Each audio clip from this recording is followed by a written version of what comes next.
department's total spending on capital and revenue on railways, and only 10% of journey miles in the country are on rail. And I just think we have to get that into a better sense of balance. So that's what we're trying to do with the unions. I would still urge the unions to keep talking, put those deals to their members with at least a neutral recommendation, and call off the strikes before Christmas, which are going to be so damaging to individuals and businesses across a whole range of sectors. And the government will do what we can to try and encourage both employers and unions to keep talking. So I hope that's helpful, and obviously we can take some questions on that, and of course any other questions the committee wishes to ask. We have a schedule, and actually for anybody watching, I think maybe in about 20 minutes time I think we might be hitting on to that particular issue. But thank you very much for that scene setting. And actually leading on to that, my opening question to you is, when we reach the end of this Parliament, presumably around this time in 2024, and obviously we're assuming that you will still be in the role, I hope you will be, what will success look like for you? Well, I think if I step through the various areas, the most obvious one, and coming back to where I started, is getting the railway system, I think, on a sustainable position. There's been a massive impact from COVID in terms of the changed patterns of behaviour, the fact that commuter traffic is still only around 60% of what it was pre-pandemic, and I think because of what people are now able to do with technology and the change working patterns, I suspect that isn't going to come back. We've seen an increase in leisure travel, so I think the railways need to be more flexible. We need a proper 7-day railway where we don't depend on people coming to work voluntarily, and we need a sustainable long-term position for rail. So I think that would probably be the first thing I would say. But I'm also very conscious that the vast majority of journeys that people take are either on roads, or they're active travel, they're walking or cycling, or they're using buses locally. So I think it's also making sure that, as well as the inevitable conversations we have about rail, which are driven by the current position, the impact of the pandemic and what the department spends its money on, I'm very conscious we need to make sure we continue investing in roads. We have to obviously play our part in delivering our net zero ambitions in decarbonising transport across all of the modes, and ensuring we continue investing in roads, we continue investing in buses, and we make sure that we enable people to get around. I suppose the final thing is the government is very clear that we need to grow the economy, we need to improve economic growth, and I think the autumn statement and the fact that the Chancellor maintained our budgets, both capital and revenue, the government sees investment in transport as a way of driving growth in the economy. So I think all of those things is how I would measure whether we're successful. Thank you for the clarity there.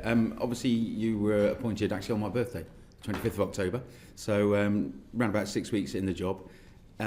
Just some brief answers really, so there's no need for explanation, but what are your top 3 immediate priorities in the role after your first 6 weeks? So I think the first thing that's sort of been thrust into place, again, I won't go into it in detail because we'll come back to it, is obviously dealing with the situation on the railways, partly industrial action, and then connected to that, partly the lack of proper service delivery on some routes that people well know, on Avanti West Coast, on TPE.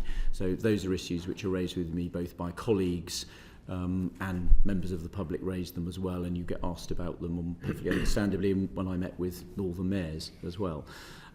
So that's been one. The second one, of course, I referred to the autumn statement, and whilst it was very welcome that we had our budgets confirmed, as with every department, we're obviously having to manage the impact of inflation, and so we're working through the settlement that we got in the autumn statement and how we're going to continue delivering our priorities, and that work is underway in the department, and I'm spending a considerable amount of time on that. And that really is driving our other priorities. So, and then I suppose the third one, as a new Secretary of State, is getting my head around the breadth of the department, meeting all of the key members of staff, working with Bernadette and Gareth and their teams, and kind of getting my head around the breadth of the department. I suppose those are my 3 things that I've been focused on since I was appointed. Super. Pleased to hear it, and I do hope you'll visit the other offices around the country of the department. I enjoyed doing so in the summer. Maybe a question for your 2 permanent secretaries, but you might want to jump in, I don't know. But ministerial portfolios in the department have been significantly reshuffled twice in the last 3 months. what effect does this on the continuity of policy direction? And is there work in which the department is behind as on schedule as a result of that? Well, look, it's clear that it's not been ideal that there's been so much change in ministers and portfolios. I mean, I think that's kind of goes without saying a bit. But I think actually I'm very fortunate. I think we've got a very strong ministerial team. Of course, this committee will be very familiar with the Rail Minister, your former chair. And I've also got a very good ministerial team. Baroness Vere remained as the sort of institutional memory or the continuity, but I think we've got a very strong team across the board. I've altered the portfolios and settled them, I think, to match people's skills.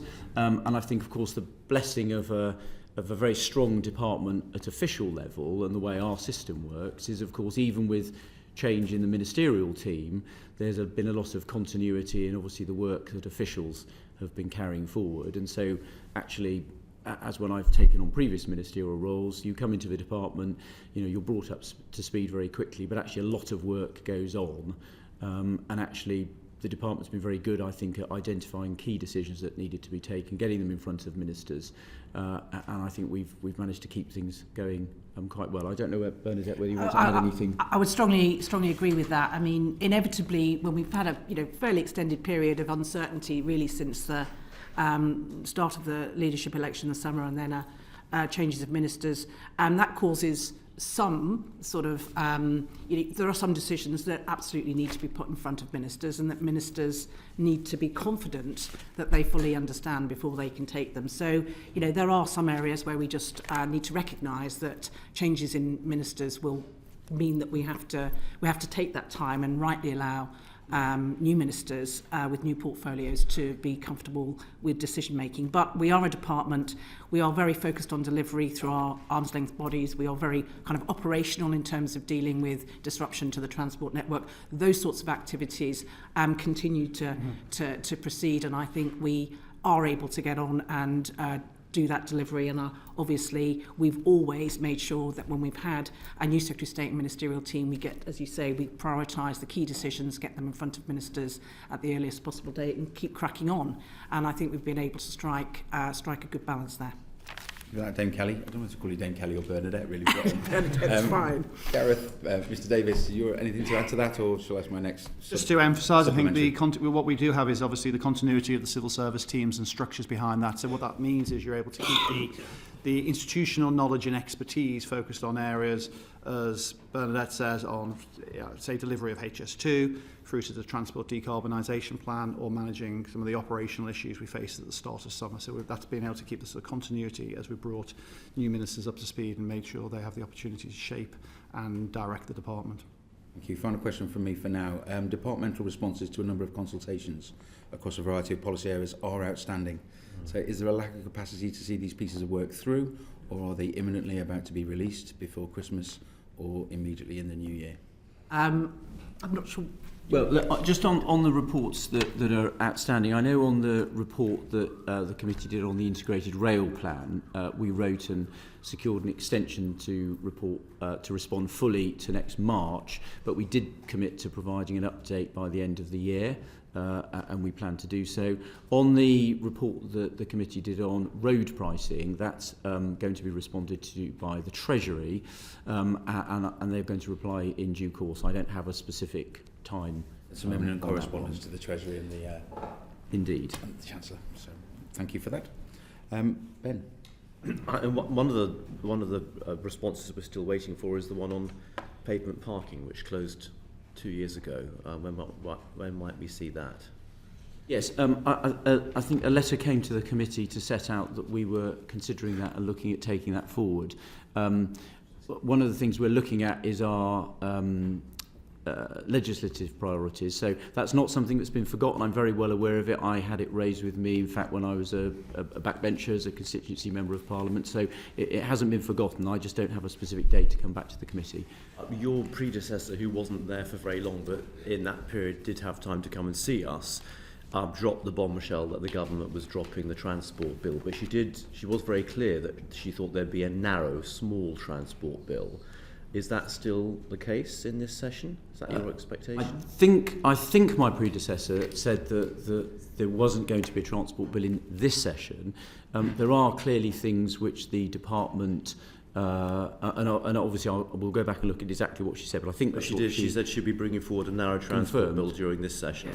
Right. Well, I checked what she said, and I thought she said we'll check and clarify it, but I think she confirmed to the committee that there wouldn't be a transport bill this session, but we'll go back and have a look and confirm.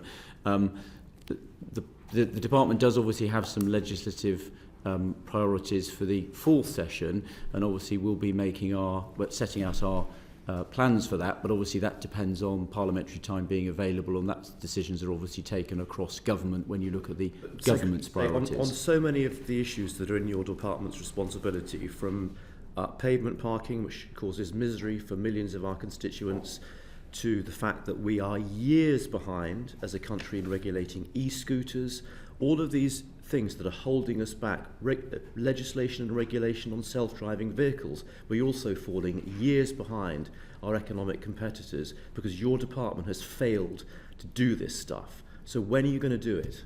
Well, I've made it very clear, Mr. Bradshaw, we do have a number of things where we require legislation, but you know, as a very experienced parliamentarian who's also served in government, that decisions about the legislative programme for the full session are not entirely for me. I will set out within government what I think are priorities for the department, and then the government as a whole will conclude about its priorities, and that will be set out in due course. But that isn't entirely a matter for me, much as I wish it were. But the department's clear about the things that we wish to prioritise, and the committee will have discussed that with my predecessor and her predecessor. But it's not within my gift to set out the legislative priorities for the full session. But we're very clear. All of the things that you said are things that I want to achieve, and we'll be making that case very strongly within government. What is it that's preventing the government as a whole legislating on these very important matters, meaning that we are being left behind as a country? Well, I think over the last couple of years, it's fairly obviously the legislative timetable for the entire parliamentary term has been rather transformed by events. I mean, COVID clearly had a massive impact on the government's entire programme. And obviously there are other things going on in the world which have meant that the government's had to take steps. The turmoil inside government itself and the constant chopping and changing of prime ministers and ministers, the inability to agree on a policy and then stick to it. You don't think that's got anything to do with it? No, certain things that you've mentioned there, I don't think are things that have changed at all. But there have been changes in priorities. Let me just pick up one, for example. The government spent a lot of time since the beginning of the year. We've had Vladimir Putin's war in Ukraine. That's necessitated a very significant amount of government funding, over £100 billion being spent on supporting energy prices, and a significant amount of government effort looking at supporting individuals. And there have been a lot of changes across government to deal with that transformation in the economy, and a lot of time taken up by ministers and in Parliament dealing with the consequences of that effect. That's not something that could have been predicted. And events have impacted on what the government's focused its time on. Are you prepared to commit to addressing those three issues? They're not huge issues, but they're issues that are of massive concern to our constituents that we've been waiting for years on: pavement parking, e-scooters and self-drive vehicles. Will this be done before the next election? Well, I'm very clear that those are priorities for my department, but you're a very experienced parliamentarian, and you know that I do not have the ability to promise specific legislation in the full session. I will make my case inside government. There are competing priorities for the government, and decisions will be taken collectively about our legislative priorities. But those things that you've mentioned are important priorities for me, and I will be making that case very strongly. Do you not see that it leaves the impression that the government as a whole, not you, because you fight for transport's interest, but the government as a whole really couldn't care less about transport in this country? No, I strongly disagree. I think it's very clear when you look at what... if you judge people by putting their money where their mouth is, as people often do, I think it's very clear from the autumn statement and the fact that the Chancellor didn't do what some governments in the distant past have done, which is to raid capital spending to get out of financial to plug gaps. Actually, we had our capital budget confirmed, and indeed capital budgets were confirmed across government, and our revenue budget was confirmed. So actually, I think the government's investing in transport very strongly. We've confirmed our investment in some very significant transport projects to grow the economy and to get the economy functioning better. So actually, I'd say the government was investing in transport and putting transport very highly. As far as legislation is concerned, there are competing priorities. There are lots of things that are important to our constituents across a range of factors, and the government has to weigh those up. I will be making the case very strongly for transport, but as you know, those decisions are taken collectively across government, and I want to get off on the right foot with the committee. I don't want to promise the committee things that I'm not able to deliver. Things that are entirely within my control, I can promise. I can promise to go and argue for things inside government, but I can't commit at this stage for fourth-term legislative time for a transport bill. Thank you, Chair. Thanks very much for that, Ben. Just because Ben has asked obviously some very searching questions, could we seek some clarification from you and your two colleagues maybe with some written statement maybe that we could have that will give us some clarification? I understand that it's very difficult for you in the department to say when legislation might well be coming forward, but that might just be helpful for all of us. And before, I know that Ruth's going to ask some questions. Yes, of course. Yes, absolutely. And I'll set out perhaps for the committee the legislation that we've currently got underway. There is some primary legislation which people may ask about, and other things that the department is working on. For example, we're going to have to spend a fair bit of time on retained EU legislation to meet the requirements that are set out in primary legislation. So if we set out perhaps what the department's currently working on, and we can set out some of the things that will need legislation in the future, if that will be helpful to the committee. It will be, thank you. Ruth?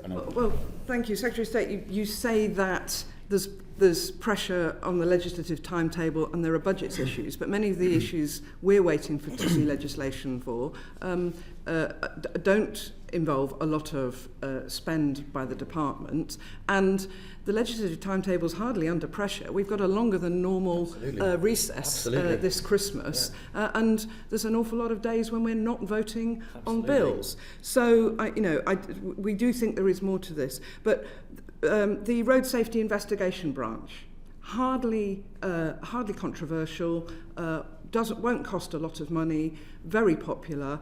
Will you bring that forward? We're hearing in our self-driving vehicles inquiry that the UK industry is losing out because of the delay in legislation here. So that's good for UK business. That needs to come through quickly.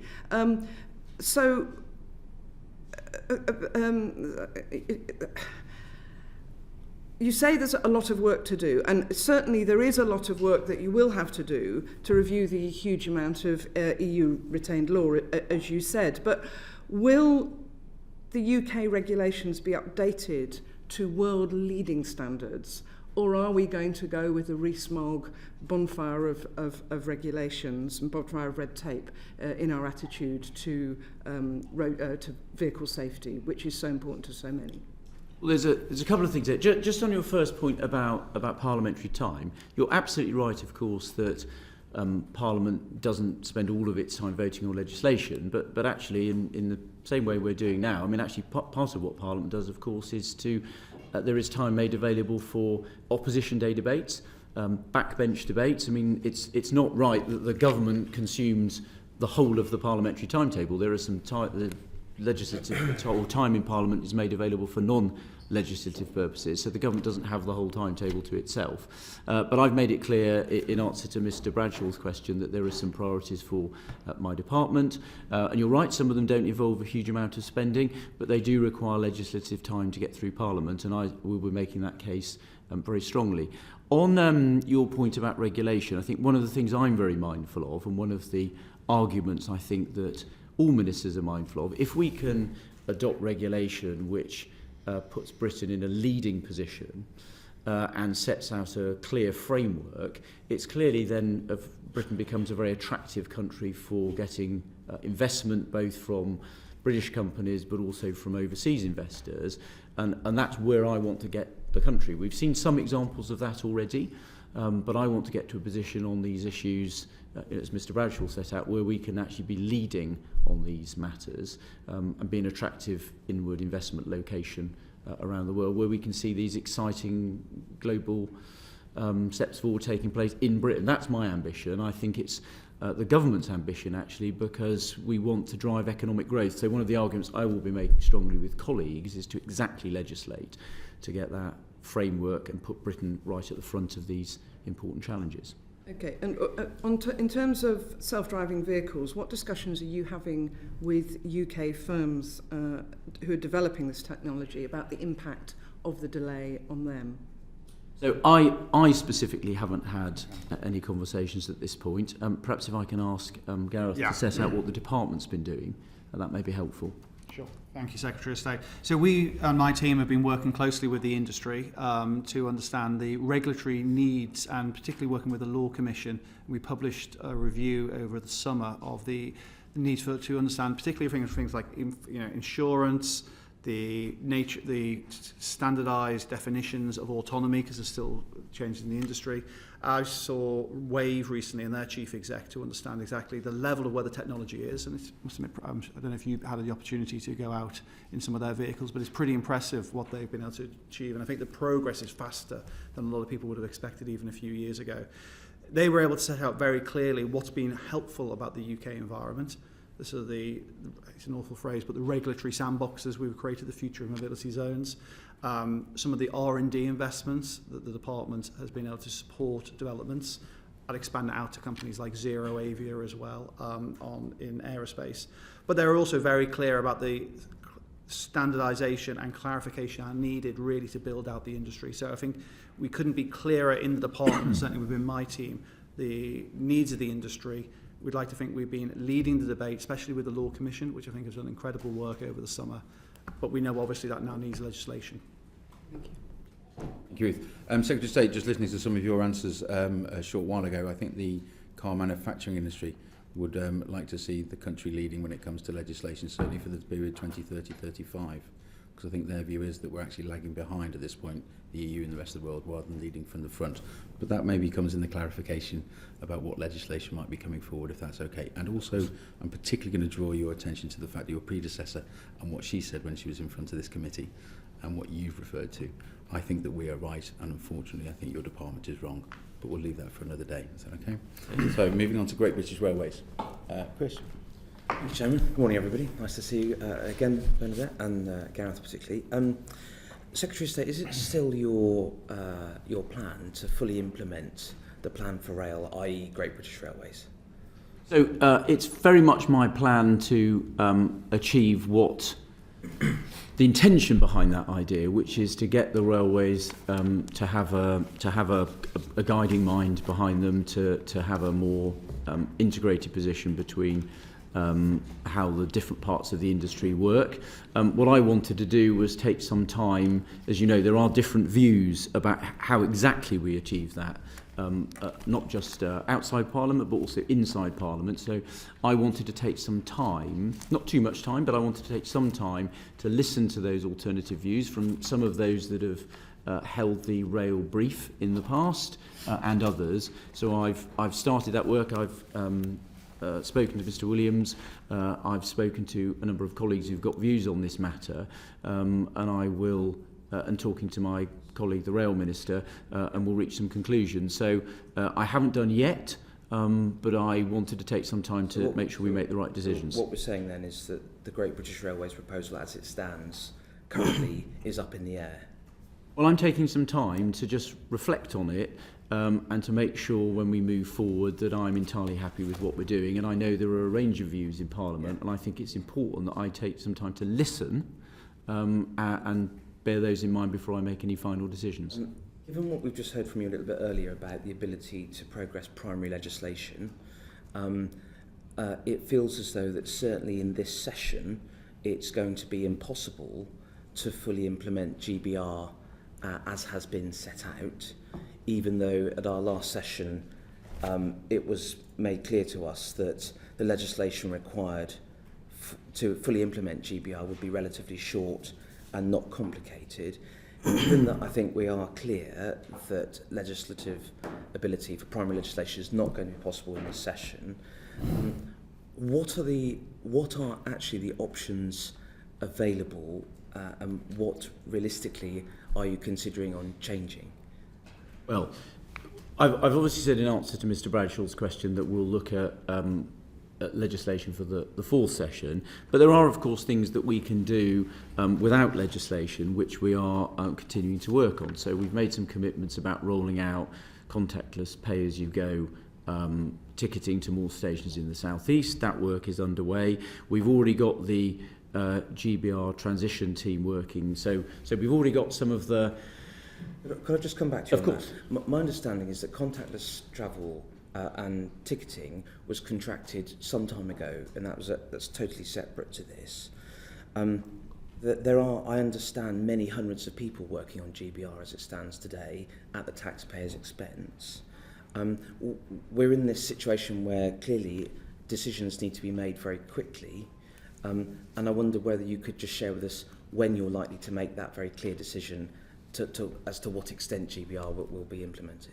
Well, we've already brought the transition team together, so it's already the case that we've got Network Rail and DFT teams working more closely together to look at how you align the business planning between track and train, which is one of the things that we need to do. So there's already a lot of bringing people together, working together, underway already, and I'll ask the Permanent Secretary to say a little bit more about that in a minute. There are things that you do need legislation for, and we'll be making that case. As I said, same answer I'm afraid as the one I gave Mr Bradshaw, which is I can't commit to doing that, but clearly there is work that can be done ahead of legislation, and of course a lot of planning can take place. And I'm on your final point before I ask the Permanent Secretary to comment.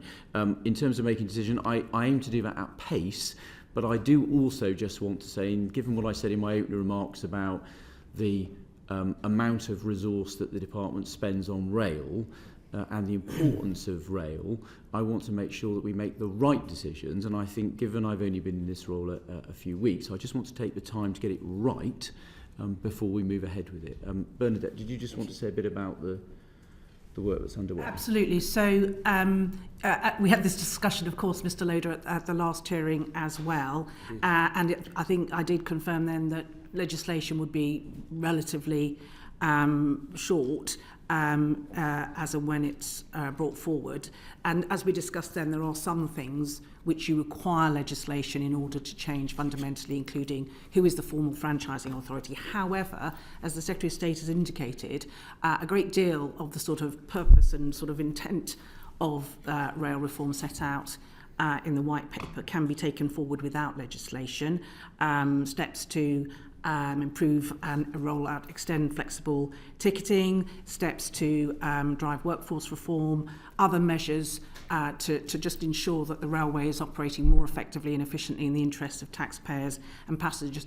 There are many things that don't require legislation, and colleagues in my department, in Network Rail, etc., and in the industry are working together to drive those improvements as far and as effectively as we can, with or without legislation. So that work does indeed continue. Thank you. My understanding is the only thing that's really required in legislative terms is the franchising authority change. Yeah, which I referred to. That's correct. So given that this process started, if I recall correctly, back in 2017, under the then Secretary of State, the member for Epsom and Ewell, we are some 5 years down the line.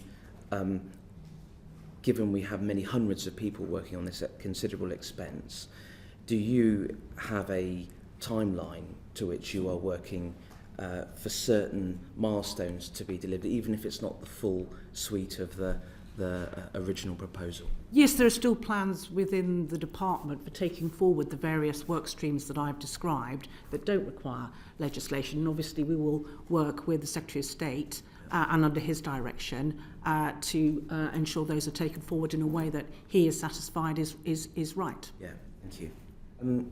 The Rail Network Enhancements Plan, the RNEP, could you tell us when we're going to see that, please?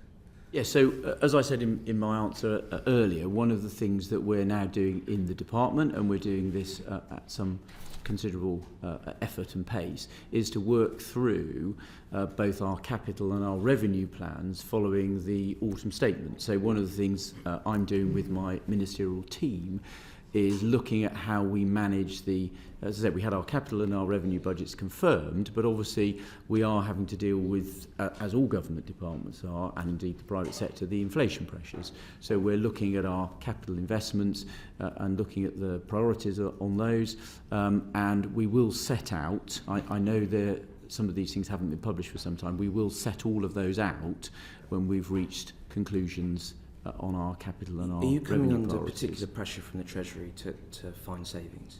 No, well, as I said, our budgets were confirmed in cash terms, but of course there are significant inflation priorities that we have to manage, and we're working through those priorities now with my ministerial team across all of the areas of capital expenditure and all the areas of revenue. As I said, the information in terms of our total expenditure was set out at the autumn statement, and those numbers are as they were set out in the spending review, but there are some priorities that we need to adjust. So at this moment in time, you're not able to indicate when we'll see the RNEP coming forward or confirmed? No, it's our intention to publish it when we've reached conclusions, Okay. but we're obviously working that through following the autumn statement. Thank you. I'd just like to move on to the next section, if I may, Chairman. I'll let you. Thank you. Disruption on the railways. Secretary of State, your predecessor sent us a letter on the 20th of October.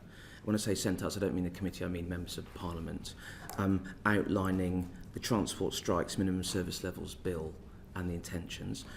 Could you tell us when we can expect the second reading of that to come forward to the House of Commons? Yes, so as you know, and from the way that letter was set out, the bill has been introduced in Parliament. It hasn't yet had a second reading. I can't give the committee a specific time on that. But I would just say, as I've said publicly on that, that may well be, that legislation, lead to an improvement in the medium to long term. But of course, that legislation, however fast it's progressed, given that it's got to go through both the House of Commons and the House of Lords, is not a solution to dealing with the industrial action we see at the moment. The other thing I would say is, whilst that legislation may well improve the service that passengers receive on strike days, I think my priority is to try and ensure that we can resolve the industrial dispute so that passengers don't have strike days, rather than achieving, that's how you get better service to passengers, is to resolve the disputes rather than have slightly better service on strike days. I should have declared, Chairman, I apologise, as a former member of the RMT and a former employee of the railways. I'm sorry I didn't do that. Should be accepted, and you're admonished. So are we then saying that legislation actually has little value at all? No, I'm saying that if it's not going to affect the situation today, and particularly the coming weeks, because we're seeing considerable strike action, is that bill actually valuable? So I'm saying that bill, two things, I think, but both of those things are true. The bill absolutely may well contribute value in the future, but it's clearly, given that it would have to go through Parliament, if you look at the way the bill's drafted, there then has to be some agreement and some secondary legislation, and quite a bit of work has to take place even when the bill's on the statute book. It's clearly not going to be something that's going to help with the industrial action that we face today. And one of the reasons, as I set out in my opening statement, why I felt it important to meet with the trade union leaders and to try and help facilitate, working with the Rail Minister, better talks between both sides, the employers and the unions, is to try and get us to a resolution of the present industrial dispute, conscious that it's going to lead to terrible inconvenience for passengers. There are many, many millions of people who are adversely affected by these strikes. We have here in Parliament, when necessary, pushed through legislation quite quickly, and it can be done. Is it no longer the government's intention to push this through rapidly, and are they reconsidering it? So, you're right. Usually legislation that is pushed through rapidly tends to have to be pushed through when there's cross-party agreement on that legislation, and there's and that I don't think is the case here.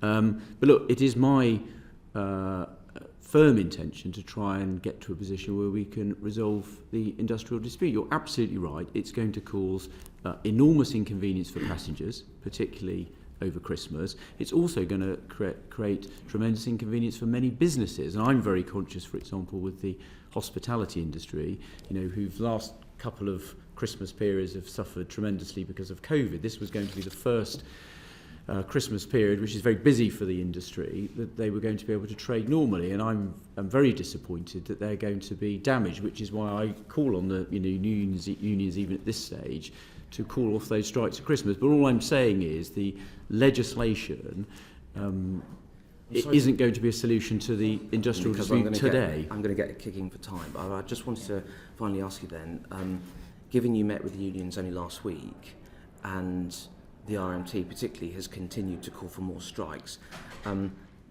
is there real value in the meetings that you have with union leaders if they're just going to continue to call for strike action? Well, look, I always think it's better to keep talking than not talking. It's always good to have those channels of communication.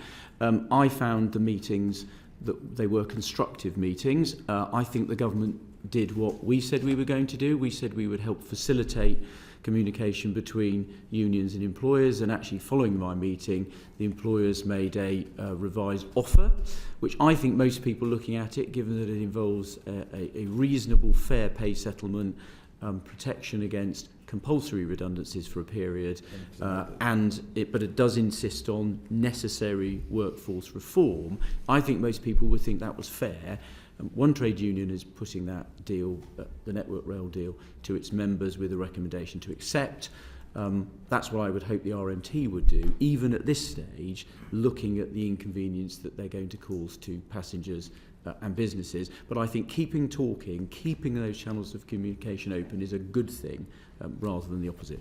And just before I hand over to Jack to ask you about some of the issues in the north, it's our understanding that the department offered a derogation which was taken to South Eastern Railway and South Western Railway about its timetable changes. Could you tell us maybe why that is, and whether or not they will continue, their derogations going forward will continue? So I think the derogation you're talking about is about whether there was consultation about that. I may just ask the Permanent Secretary to comment on that, since that was a decision taken before I was in the department. It was, I think, the case that previous ministers concluded that some timetable changes should not be formally consulted upon. So I think your question is accurate. The question is, will that continue? Are you going to continue to change the timetables without consultation? I think that will be a matter for ministers, current ministers. So, no, that was. I mean, you specifically referred to the past decision. I think going forward, we'll look at those circumstances. I'll make decisions on that based on all of the circumstances, and it'll depend on case by case basis, I think. Thank you, Chris. Before we come to Jack, I'm going to come to Graham. But before we come to Graham, just got two quick fire questions for you. Of course. Your predecessor told us you plan to review and consult on ticket offices imminently. Is that still the department's plan? It is still the case that we are looking at the way ticket offices operate. One of the things we're talking to the trade unions, part of the discussions, is about reforming the way they work. Very few people now, there's only about 12%, I think, of ticket purchases are done in ticket offices. One of the frustrations is you've got staff who are then in those ticket offices not actually able to be used front of house to serve passengers. So one of the things that the employers are talking to unions about is having those staff retrained, able to come out of the ticket offices and provide services to customers. But 12% is still 1/8 of the population. That might be elderly population who like dealing in cash. Yes, it is. No, and we absolutely want to make sure that those people that want to deal in cash and need to engage physically with purchasing tickets are still able to. But clearly, you don't want to put as much resource into ticket offices and tying staff to purely working in a ticket office when you've seen the number of tickets being purchased going down from, I think, a third to only just over 10%. So I think you need to have workforce reform, and it's about delivering a better experience to passengers to make sure those staff are able to work flexibly, selling tickets when that is required, but also able to assist customers in stations, particularly vulnerable and disabled customers who need other sorts of assistance. Mr. Dunn, I know you've referred to the fact that we'd all like to see the intended industrial action over the Christmas period not take place, but what consideration have you given for clarification to deferring planned Christmas engineering works, if any? One of the things that Network Rail is now looking at, given the strikes that were called by the RMT on Network Rail, is looking at that £120 million worth of essential maintenance work to see the extent to which that's affected. And of course, even though that may not impact passenger services, it absolutely will affect the reliability of the railway. And of course, it's done at Christmas, because although I recognise it sometimes causes inconvenience to people at Christmas, it is done then because that is the least busy time to do it. If that work isn't done at the Christmas period, it means it will have to be done at other times of the year, which will cause more inconvenience to passengers. So Network Rail is working through what changes it may have to take place with its engineering work in response to the strike action that's been called by the RMT. We have a number of questions and lots more to get through, so I'm going to move on to Graham Morris. Thanks, Chair, and good morning to the Secretary of State and the panel.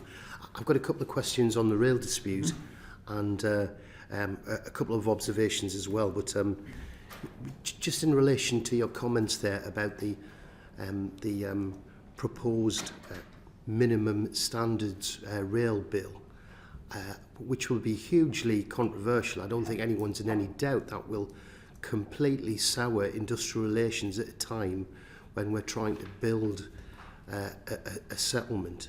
But why is it, Secretary of State, that there's time for this controversial piece of legislation that's been driven by your department, and yet apparently there isn't time to deal with quite a number of issues identified by my colleagues regarding pavement parking, regarding the regulation of e-scooters, of autonomous vehicles and so on, where there is a cross-party agreement that we need to crack on with these.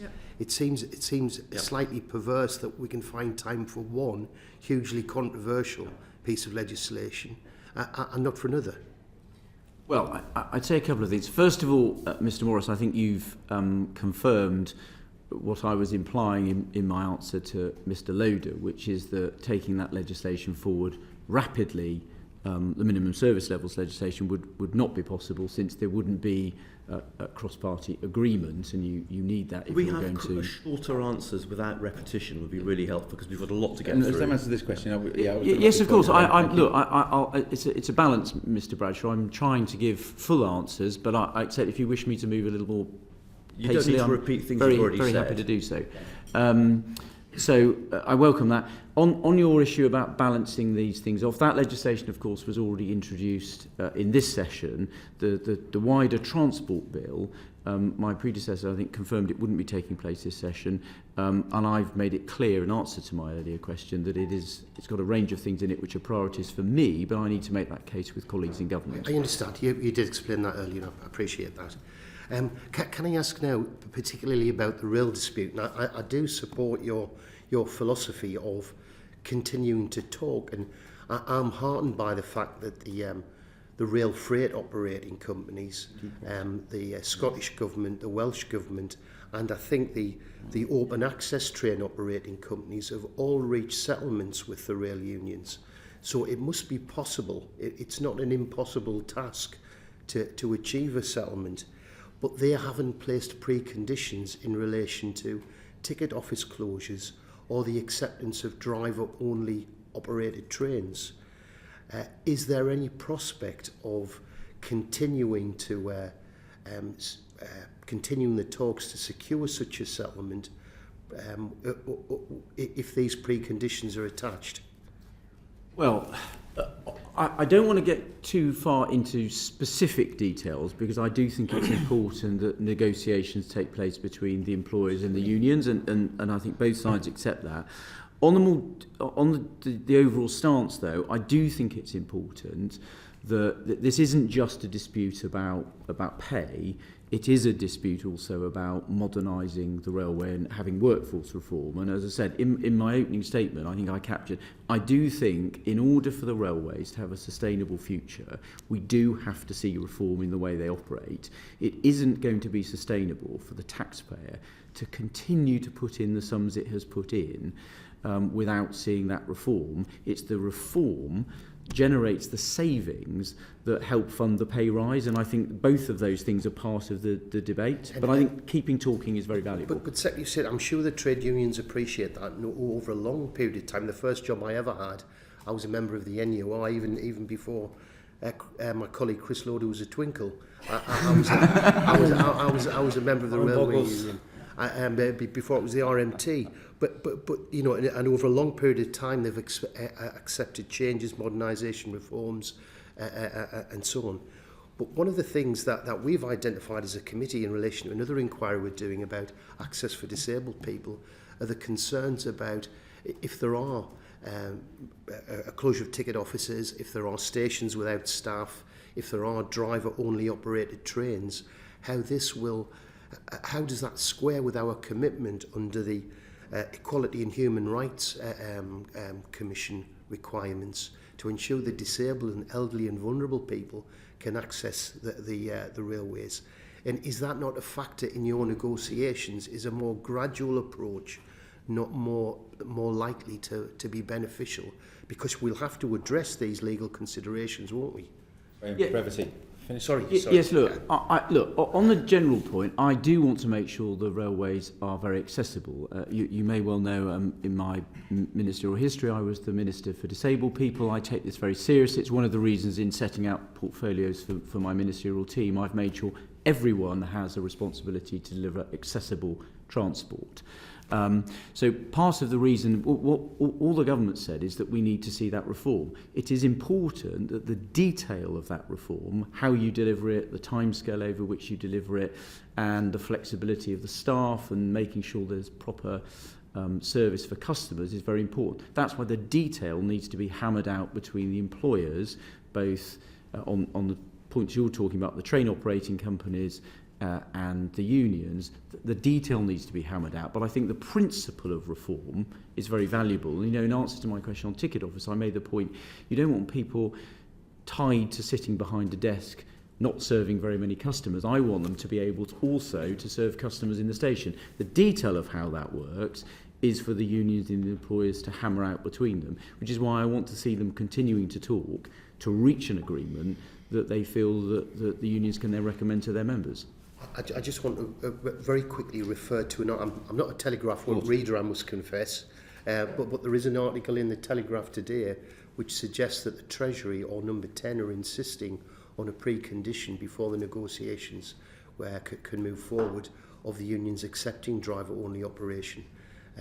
I don't know what the time frame is or if that's just in principle, but are you in a position to confirm or deny that report's correct?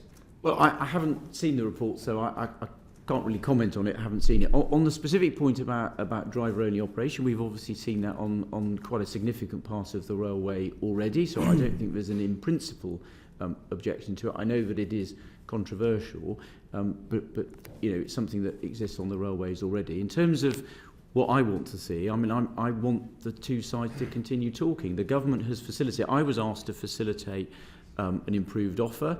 It was made clear to me when I met Mr Lynch that, you know, on the train operating side there hadn't been an offer. There now has been an offer. I would urge the two sides to continue talking, the unions to call off the strikes. I think that's the right thing for passengers, and I think it's also the right thing for the We've heard that message countless times. There's a front page splash in the Daily Telegraph on Monday alleged that Number 10 had intervened and put driver-only trains on the table. Excuse me, Chair, this is really important. The Secretary of State is getting away with that without answering the question. You said I was coming after Graham. You said I was coming after Graham. Jack's been waiting very patiently to ask questions. I will come back you in. I will come back in. And do you want to come in now or after if you'll Jack? answer it, then we'll move to Jack. You can't claim you didn't see the splash on Monday in the Daily Telegraph claiming Number 10 at the last minute has added driver-only trains as an issue to this dispute. Was that report incorrect? Well, I was specifically talking, Mr Morris asked me a question about a report today, which I haven't seen. It was on Monday. On the general point, Secretary of State, did you not see this report, and is it true? No, I've been very clear that we've... I was asked to facilitate a new offer. Driver-only trains being introduced by the Number 10 or the Treasury at the last minute. It wasn't on the table before. On reform, we're very clear. No, answer the question. We're very clear we need to see reform. The question. On the specifics about detail, Detailed negotiations are taking place between employers and trade unions. It's not the government's role to micromanage the detail of the reform. But we've been clear that we do need to see workforce operators reform. and the unions both say that this issue has been inserted in the last week by Number 10 or the Treasury, which has scuppered a deal that was on the table. Well, that is what both the train operators and the unions just have told on that us. point about scuppering a deal, when that was already on the table, when I met Mr. Lynch, he made it very clear to me that he hadn't had an offer on the train operating side of the house. There had been an offer on Network Rail. I met with the trade unions. I was asked to facilitate an improvement. We then saw... That wasn't my question. You're not answering the question. No, I am telling you what's been going on. There was then an improved offer to the unions from Network Rail, and an offer then came on the train operating side of the house that the unions could consider. I regret that they rejected that offer. I think it would have been better if they'd continued talking to try and hammer out some detail. If you won't answer the question, why do you think Scotland and Wales have settled? There haven't been... Why do you think they've settled? There haven't been preconditions. Yes, there needs to be reform. I've been very clear. You have to have reform to drive the savings. And I'm telling you what's going on. I'm not going to provide a running commentary. You're avoiding the question. You want to know who's pulling the strings. Yeah, we're avoiding the question. I mean, the public want to know what's going on here. They have a right to know if Number 10 intervened to stop a deal by adding driver-only trains at the last minute, which is what the companies, not the unions, the companies say happened. No one is trying to stop a deal. Quite the reverse. I met with the trade unions. I felt that conversation was important. And actually, we then saw an improved deal coming on both sides, both the train operating companies and Network Rail. We're trying to reach a deal here. It's the trade unions that have rejected, or the RMT that's rejected, and I think that's regrettable, and I've said it's very disappointing from the point of view of passengers. I'm very clear. I want to see a deal reached. I think we could have avoided the Christmas chaos. Number 10 have now guaranteed Christmas chaos. We've made a fair and reasonable... He's not even answering the question. It's not even Ben, everybody the can question, watch, Ben. and the record will show you've asked your questions. The Secretary of State I'm has answering answered The public will have seen you haven't answered the question. Thank you, Ben. Question. You might not like the answer, but there is a fair and reasonable offer on the table, and I think it's regrettable that the RMT is going ahead with strikes rather than putting that offer to its members. Thank you, Ben. Secretary of State, we're moving on a little bit behind time, but Jack, thank you very much for your patience. The floor is yours. Thank you, Chair. And firstly, why is it that rail services are particularly so bad in the north and parts of the Midlands? Well, the reason for the recent downturn in performance is largely, not entirely, but largely to do with the fact that there's been two issues, I think. Partly there's been a driver shortage, which occurred as a result of the pandemic and the fact that there was a lack of driver training. So that's been one of the causes. The department's worked closely with the train operating companies to get those drivers trained, and we've seen a significant increase in driver availability, which has improved matters. The other issue is that, and this comes back to the need for workforce reform, too much of the timetable is dependent on what's called rest day working, which is where drivers have to volunteer to work on days in order to deliver a timetable. That means that the railway is not very sustainable, because if those drivers stop working on those rest days, you end up with trains being cancelled at the last minute and a very flaky and unreliable service. And that is what we have seen on both TransPennine Express and on Avanti West Coast. And that's not acceptable. So one of the things that Avanti we're expecting them to do with their new December timetable, which kicks in on the 11th of December, there'll be a very significant increase in the service that they're offering. The only tragedy for passengers, and I heard this loud and clear when I met with Northern Mayors last week, the tragedy is because of the industrial action, that improved timetable, which would both have more services, more reliably delivered, passengers are not going to see the benefit of that, because almost as soon as that new timetable kicks in, there's going to be a set of national industrial action. So again, another reason why I hope it stops. So part of the reason why we need workforce reform is to get rid of this reliance on rest day working, to have a proper 7-day railway so that we have a reliable service for all of those people that need a reliable train service, whether it's to get to work, to see members of their family, or to do all the important things that they have to do. And I think that would help secure the long-term future of the railway. As you've suggested, Avanti are proposing to increase their number of trains every day from 180 to 264. Do you have any confidence that they'll be able to actually run those trains? Well, let me just put aside, and I'll try to keep Mr Bradshaw happy, not repeat myself, putting aside industrial action, if the industrial action wasn't taking place, then I do think they would be able to deliver that. There has been a significant number of new drivers.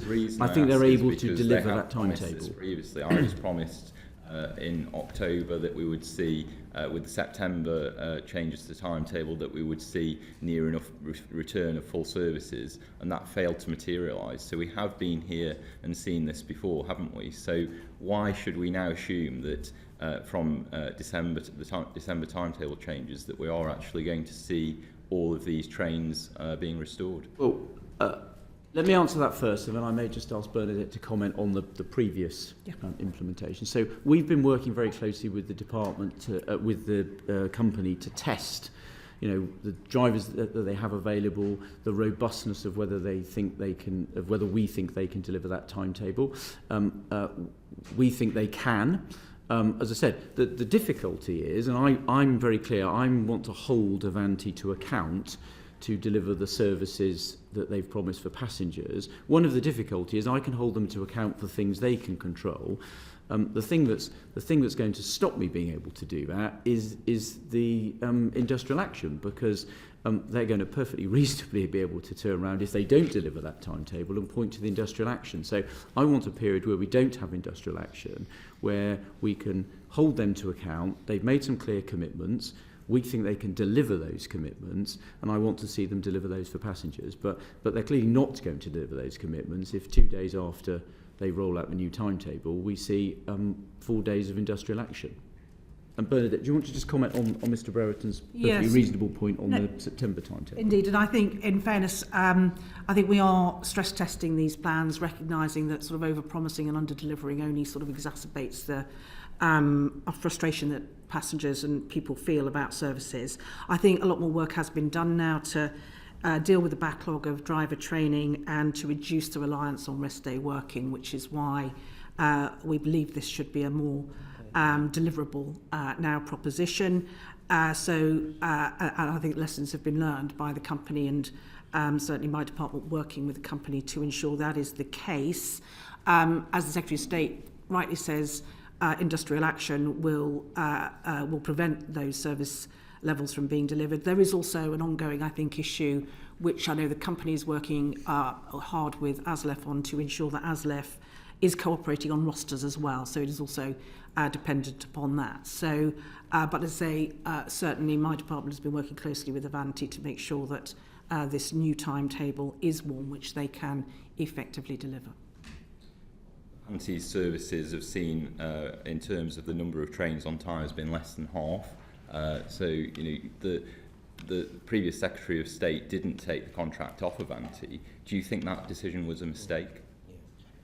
So, look, I've had quite strong opinions expressed to me both by colleagues in Parliament and also when I met the Northern Mayors last week about what they think should happen to the contract, and I asked them, for example, to write to me to set out their views with the evidence. I'm focused on delivering better services for passengers. I mean, decisions will be taken in due course about what happens to the contract. I think at the moment, the best thing we can do is to try and get them to deliver against their promises. As I said, we have been stress testing and kicking the tyres on their promises. The reduced reliance on rest day working, the increased number of drivers. So we think they can deliver these promises. I mean, the proof of the pudding will be in the eating, but it is going to be disrupted by the industrial action. So, but I'm very focused. I've heard from colleagues who use that service. I've heard from members of the public. I've heard from others who are engaged with it. And of course, it's worth saying that the regime that these companies get paid under, there's a small amount which is a fixed fee, but a bigger amount is based on their performance, and that's independently assessed, and that determines how much money they earn from the contract. So the company is very well aware that if it doesn't deliver, that will impact the amount of money that it receives and are from you the taxpayer. looking at potential financial penalties on Avanti and on TransPennine? Well, the way the contract is set up, there's a 0.5% is a fixed fee, but 1.5% of the fee is based on their performance, and that's independently assessed. So if they don't deliver the things they say they're going to deliver, then that will materially impact the fee they get from the department for running those services. So they're very well aware of that, and I'm very well aware of the service at the moment is simply not acceptable for customers who aren't able to rely on it at the moment. And I'm very clear, if we're going to have a long-term future for the railway, we need a reliable service that passengers can count on in every part of the country.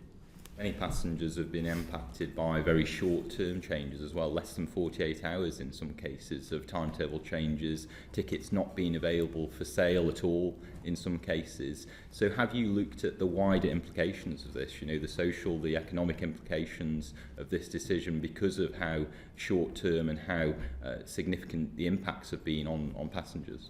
Yes, I have. I'm very conscious, and I've listened to many of the stories about how people have been impacted, that, you know, not having a reliable service, having trains cancelled at short notice when people then can't change their journeys very easily, it has a massive impact on people's ability to go to work, people's ability to attend important appointments, to attend education, and impacts a lot on businesses as well, and people being able to travel to large events, for example. That was a point made very strongly to me when I met the Northern Mayors last week. They made a very strong point about the impact on their regional economy, which is why I think it's so very important that we get those services being delivered as they should be and as promised. In terms of Network Rail as well, and Ben and I hosted the OOR yesterday for a briefing with parliamentarians, and the OOR have raised quite a lot of concerns about Network Rail's performance as well. Every region of Network Rail has been performing worse than they did previously in terms of the delays that they are causing to the rail industry. So what are you doing to ensure that Network Rail are performing and addressing these issues that we're seeing? So, I mean, one of the issues, of course, is to try and get Network Rail and the train operating companies to work more closely together. So part of, going back to my answer to Mr. Loader, part of what we're doing is trying to get those two parts of the industry to work more closely together. And I'm very conscious that we need to reduce the impact. And it's part of the reason why it's going to be disappointing that we don't get as much of the maintenance work done over the Christmas period, because you need to do it when the railway is less busy so that you have a more reliable railway. One of the things I took into account when we signed off the high level output specification and the periodic review budget that we just signed off was to make sure we continue investing in today's railway to keep up the quality and the performance of the network, as well as investing in new railways. So that's one of the things that I will keep a continuing focus on. I don't know whether the Permanent Secretary wants to add anything to my Colleagues, I'm just answer. going to interrupt as you're asking your colleague, Secretary of State. I'm conscious it has gone 10:30. We are still on rail. We have a lot to get Okay. to. So brevity in answers, but colleagues, particularly brevity in questions, please, as we move forward. Of course. That's okay. Back to you, Jack. I don't think I have a great deal to add to what the Secretary of State said. I mean, I certainly would emphasise I'm not sure what the particular issues around performance ORR were raising with you and colleagues yesterday were. They've stated very clearly that in their latest figures that every single one of the 5 regions of Network Rail are performing worse than they were, and this is having an impact on the delays of services. And so this is the maintenance, the normal maintenance and renewal type of activity.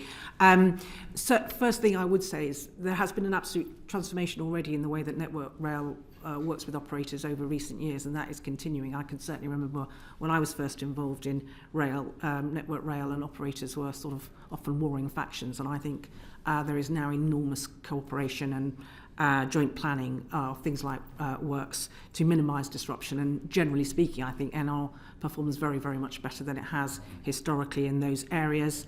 Obviously, where there's a deterioration in performance, then we expect ORR to hold them to account, and we in the department will hold them to account too. Clearly, NR themselves have also been impacted by industrial action, which will not have improved performance in recent months. What are you doing to try and get Network Rail to work more collaboratively with local partners, with other organisations? Because we've seen, as Secretary of State knows, some serious problems with trying to deliver our Transforming Cities Fund investment in Stoke-on-Trent. What are you doing to make sure that Network Rail are obliged to work with local authorities, with other local key stakeholders to actually deliver the public transport improvements that we need to see? I think the regional structure that Network Rail now has was precisely introduced in order to ensure that there is that much more effective working. That NR, I mean, it is true again historically, NR was something of a sort of national monolith, and I know that local stakeholders used to find it very frustrating engaging with NR. I think they still are. And it may not be perfect, and I'm sure there's always room for improvement, but the regional structure now is absolutely designed to ensure that the sort of focus of the leadership team within NR is absolutely on building that closer engagement with local stakeholders and partners and operators, and also thinking about those wider questions, as you rightly say, about integration with other forms of transport. So I think some very significant steps and improvements have been made in recent years, but I don't think NR, and if Andrew Haynes was here, I don't think he'd claim that there is no room for further improvement. I want to move on now to discuss a bit about rail infrastructure, and particularly around Northern Powerhouse Rail and the proposals for Northern Powerhouse Rail. And the option one was selected by the government, and but Transport for North least preferred option. So why is it that option one has been selected by the government? Well, the commitment that we've made to Northern Powerhouse Rail, the core network, remains as it was set out in the integrated rail plan, and the Chancellor confirmed one of the first questions I got asked, this was one of the first sets of questions I got asked when I was appointed to this role. The Chancellor's confirmed that we're committed to delivering the core Northern Powerhouse Rail network. Clearly, I have already, found in this job there are lots of people with views about how we do that, exactly how we lay it out. One of the conversations I had last week with Northern Mayors was there a range of views about how we take on the further stages, and we continue to listen to them. But the core Northern Powerhouse Rail network, as set out in the integrated rail plan, remains the government's commitment that we're committed to delivering. Are you still undertaking work to reappraise options for Northern Powerhouse Rail? So we're looking at, we've set out what we're planning on doing. There are things we are going to continue to look at. So the Prime Minister made some commitments about how we deliver high-speed services to Bradford, and we shall continue looking at how we do that. So there are still things that we're looking at, but the core network is the commitment that we've set out in the integrated rail plan, and that remains. So you haven't got a firm option yet, then?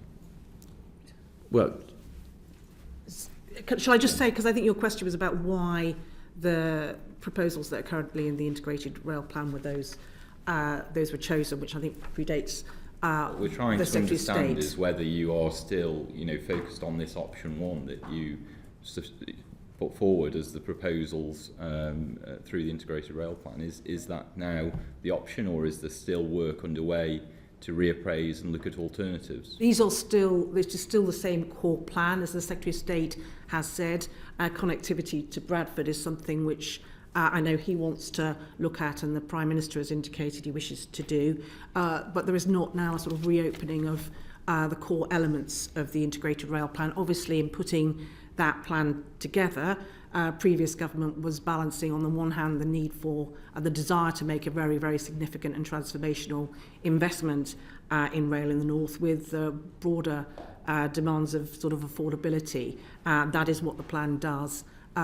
If all of the, you may recall, it's a £96.4 billion plan. I think the National Infrastructure Commission calculated that if if the government had done everything that all stakeholders had asked for, including Transport for the North, it would have been a £185 billion plan, and obviously that was judged to be unaffordable. So it's a balance between, as I say, commitment to transformational investment and also needing to take a realistic view of what is affordable in the long term.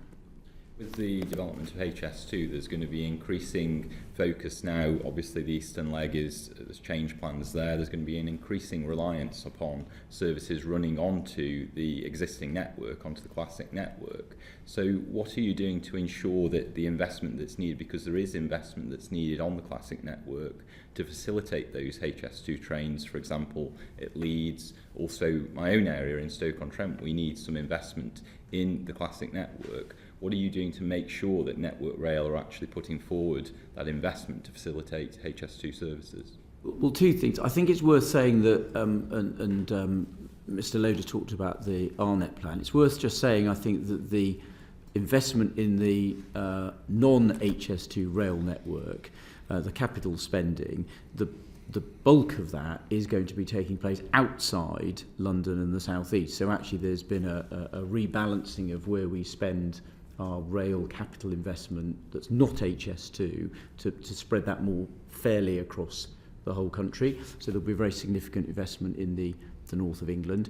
And one of the things that we're very clear about is making sure that we look at HS2 and Network Rail's plans together to make sure that they interact properly.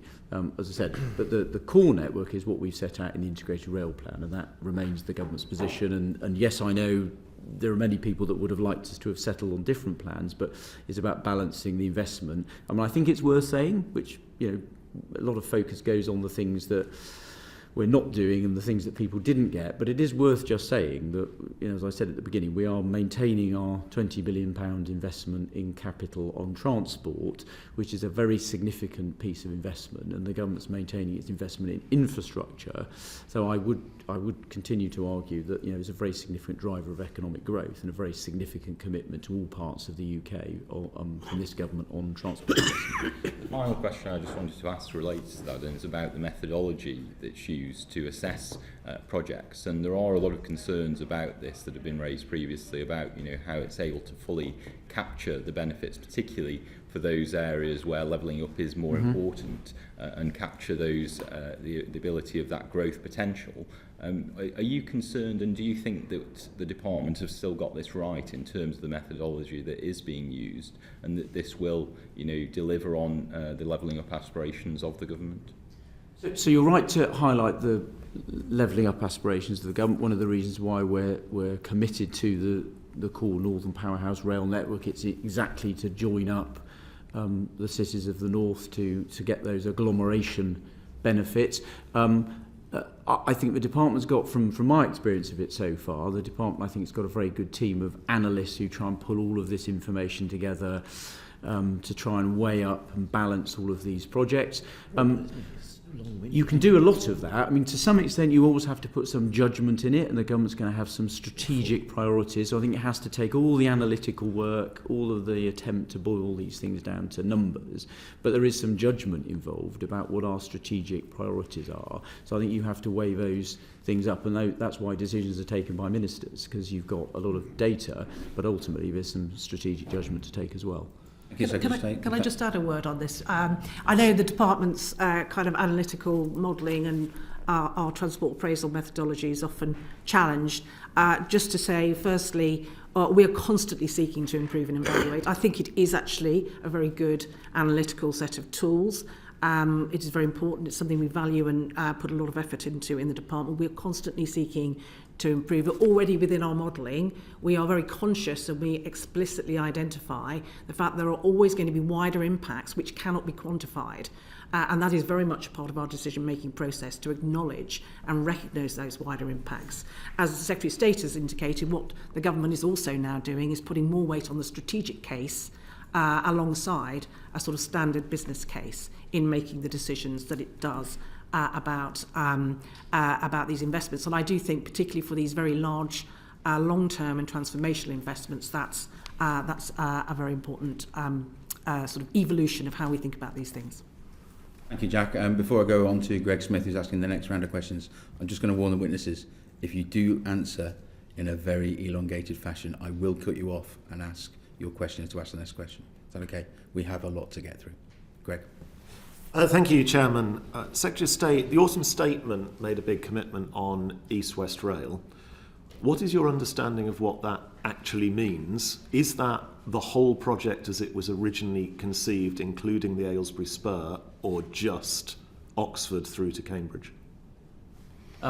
So the overall commitment that Chancellor made, I think, was to set a very clear impression, given that he'd confirmed the overall spending, that the government was still committed to that project. And I think he set out subsequently, that's the whole line from Oxford to Cambridge. On your specific question, I'm either going to ask the Permanent Secretary to comment on that, or I'm afraid I'm going to have to write to you on the detail of that. I recognise the complexity of these things and the planning implications, and I don't want to get them wrong. I don't know whether Bernadette wants to add anything on the Aylesbury Spur. I think it is safer to write. I mean, at the moment... Fine then, thank you very much, Greg. Thank Next you. Okay. question. Is it still the intention to launch the first part of East-West Rail, which is very nearly built, on diesel-only rolling stock? I don't know the answer to that question. I think we are looking at the question of the diesel and electrification still in relation to East-West Rail, and there are quite a number of decisions yet to be taken on how that will work. So the question there is less about electrification or not, because I think the ship has sailed on that, because most of it's built. By mode, I think. It's whether it's by mode or hydrogen or whatever it might be, because as it stands, with big net zero commitments and the length of life of rolling stock at the moment, the plan is, as I understand it, to launch with diesel. That can't be a sensible decision, can it? So that would be the stage one from Bletchley to Milton Keynes, I guess, where obviously we're much more advanced and the construction is already underway. Let me check with you exactly what the rolling stock expectation is for that section. Clearly, for the later stages through to Cambridge, there are many more. These are at a much earlier stage of development, and the questions, I think, about the rolling stock will be also at a much earlier stage of development. Okay, thank you. Perhaps more broadly, East-West Rail from Oxford to Bletchley has brought an old railway back to life. Beyond Bletchley is a new cutting. Before any work is done on starting beyond Bletchley towards Cambridge, will you do a full review of the lessons, particularly the impacts on communities along the line of route, especially businesses, to understand what has gone wrong in the construction of the first part? Well, we will always listen very carefully to lessons. I mean, it's a constant part of our project delivery to reevaluate and learn lessons as we go. I'd be very interested in following up with Mr. Smith exactly the problems that you and local businesses have experienced and talking to East-West Rail about those. And absolutely, all of the lessons from this stage one we will want to fully process and ensure we're taking into account in later stages. Thank you. That's all I have on rail. I want to turn to road, particularly passenger vehicles at the moment. Again, in the autumn statement, we saw fairness come back in the way all vehicle types are taxed, with electric vehicles no longer getting a freebie. Did the Department of Transport feed into that? Was that wholly a Treasury decision? Well, I think, first of all, the tax measures, as you know, are matters for the Chancellor, and I'm not going to trespass on those. I think the implementation of vehicle excise duty I think is very sensible. I don't think it makes a significant difference to purchasing decisions, but it clearly answers one question about vehicle excise duty being available, and that's important for the revenue that we then get for investment in roads. So I think that's a welcome decision, but as you know, tax matters are matters for the Chancellor. My question was more, did the DFT feed into that process at all? But within that, perhaps I could ask the extent to which you believe the roads budget for either building new roads, improving our existing roads, getting money to councils to manage the roads they run will go up as a result of more vehicles paying vehicle excise duty. Well, I think, as I said in answer to the question earlier on the autumn statement, I'm very pleased that we got our spending review budgets confirmed. One of the things I'm doing at the moment, obviously, is looking at the balance of spending between capital on rail and on roads. I'm very conscious, as I said earlier, that the majority of journeys are undertaken on roads, and I want to make sure we invest in our road network, both the strategic network and what we provide for local roads, to make sure we can keep the country moving, both in terms of passenger vehicles and also freight. That's helpful. Do you think, looking at the dynamic again between incentives that were previously offered for people to buy EVs, that we are still on track for the 2030 ban on new petrol and diesel? I do, as you know, but part of the challenge about how you deploy public money is to do it in a way that gets us to a model where the private sector can then take over. So, the initial incentives we put in place for electric vehicles actually have done their work, and we're seeing a very significant uptake in electric vehicles as far as passenger cars are confirmed. One of the things the department's also got to do is look at how we accelerate or deal with the gaps for rolling out charging. So there's a lot of private investment going into charging, and there are some areas where the department will put public money in to make sure that we can continue rolling that out. But yes, I think we are on track. How much is the department looking at other emerging technologies, hydrogen, direct hydrogen combustion, hydrogen fuel cells, synthetic fuels on top of EVs?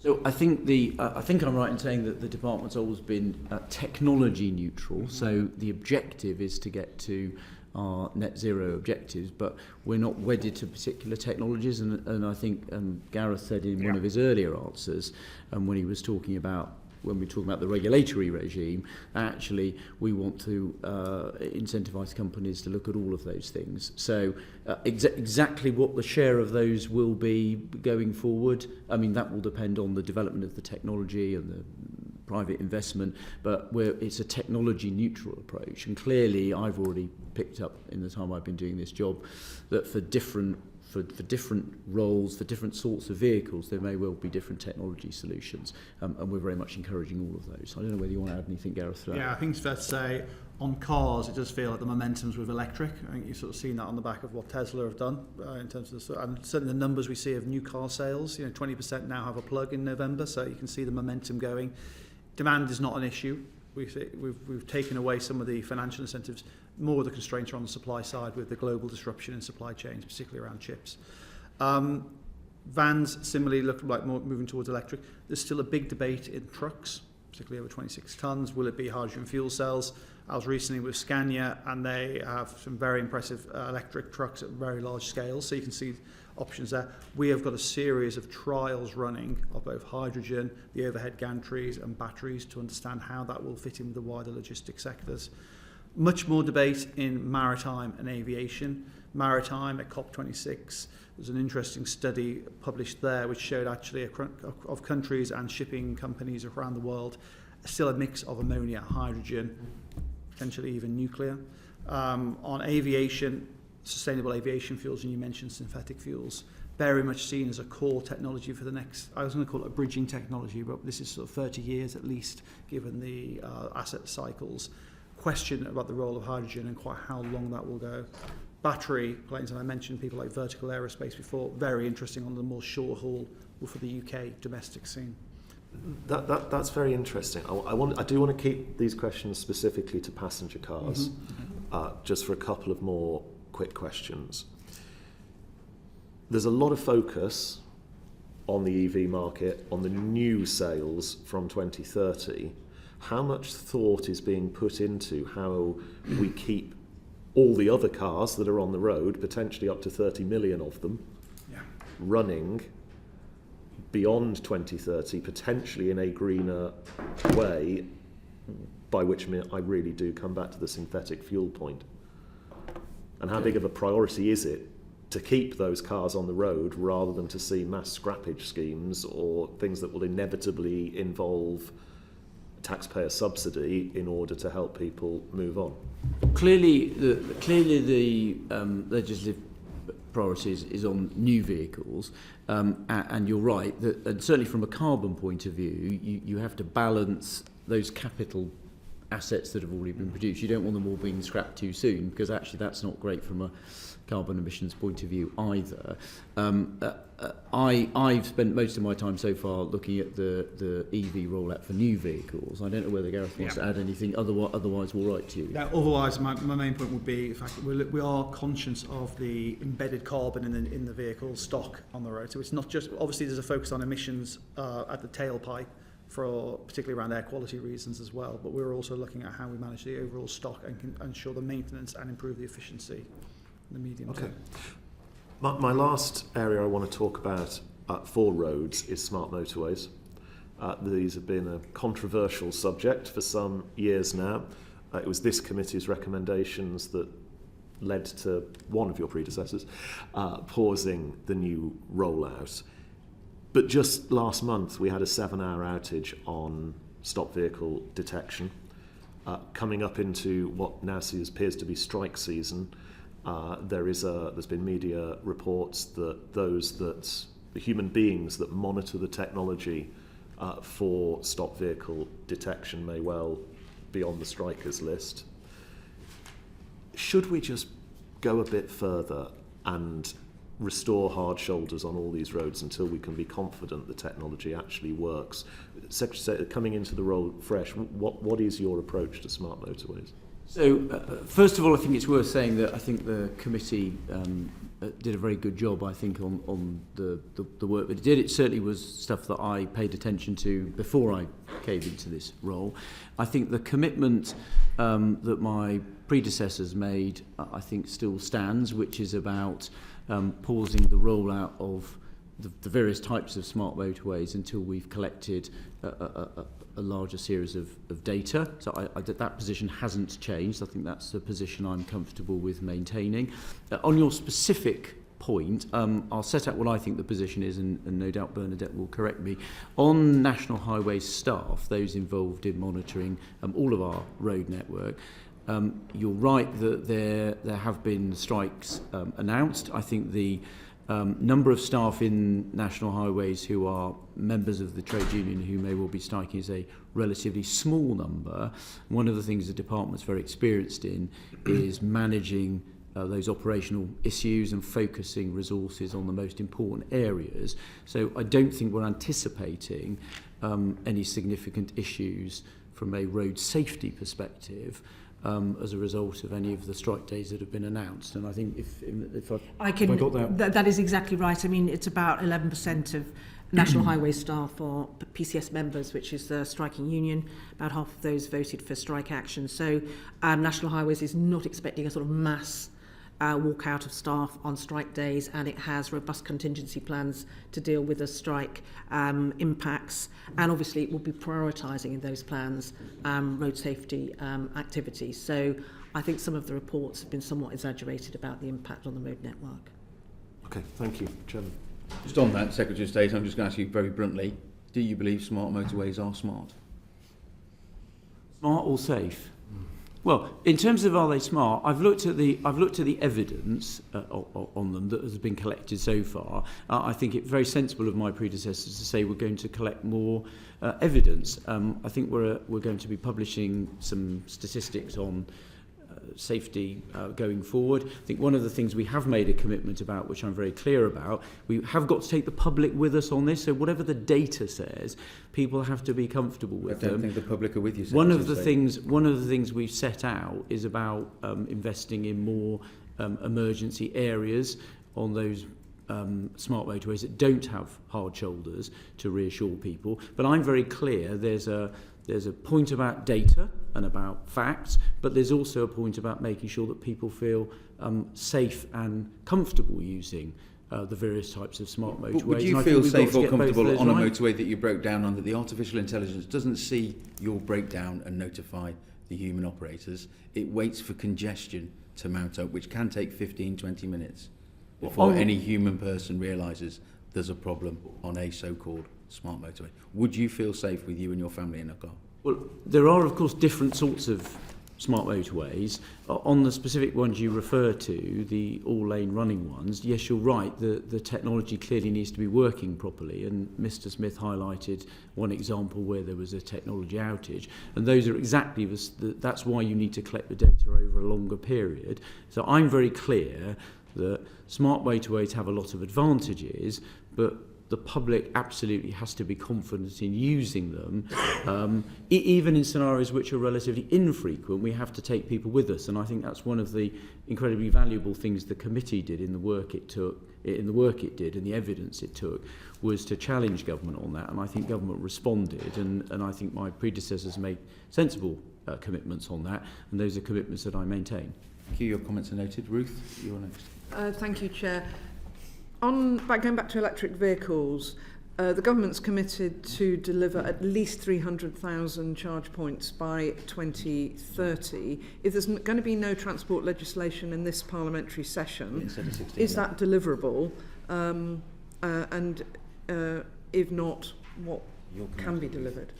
So on the charge points, I don't think that's something that's going to be primarily delivered by legislation. There are two points I would say. A lot of the charge points are obviously going to be delivered by private investment, in businesses investing in those, in all sorts of things, and we're seeing a lot of that already. There are clearly areas where the taxpayer and my department's going to have to intervene. One of those is to make sure we have a proper network of charge points at motorway service areas and on the strategic road network. The other area is to work with local authorities on making sure we see charging options for people where they don't have the on-street stuff. No, I don't believe it does. It's going to be a combination of private investment and investment from the taxpayer in the areas where you need that extra support to make sure we deliver the charging network. So that target is deliverable? You can work there. I believe the targets that we've set out are deliverable, and we're working at pace to make sure we can deliver them. Thank you. Gavin. Thanks so much, Chair. With regard to zero emission buses, it has been a bit of a thorny issue for the government since the previous Prime Minister made his 4,000 bus pledge. Well, I suppose I'll start with that. In your eyes, is the 4,000 bus pledge a pledge for England, as he's responsible for, or are you responsible for now, or was that for the whole of the UK? I think that was a number for the whole of the UK, and I think, if I remember correctly, I think we're up to about 3,276, if I remember correctly. But it was a UK commitment, I think, the 4,000. When you say 3,000, I take it you're talking about monies that have been committed to local or regional authorities in England, because at the moment, according to the written answer received just a couple of weeks ago, of the 4,000, 87 are on the road in England. Another 425 are in order. That's less than 2.5%. Scotland is actually at 548, so more, 10% the size, but more than England have in terms of actually being ordered. What do you make of that progress? Well, in terms of actual ordering and procuring. Well, in terms of progress, I mean, I welcome. I don't think there's particularly a competition here between the different parts of the United Kingdom. From our competition is fine, and I think in terms of delivering the United Kingdom's net zero commitments, I mean, frankly, the more zero emission buses we have delivered across the UK, the fine. And I'm very comfortable with different parts of the country delivering them. I'm just looking at the statistics. Yeah, 3,276 is the number that I've got. And we're continuing to deliver them. Whether we quite get to 4,000, we'll see. But that was a UK number.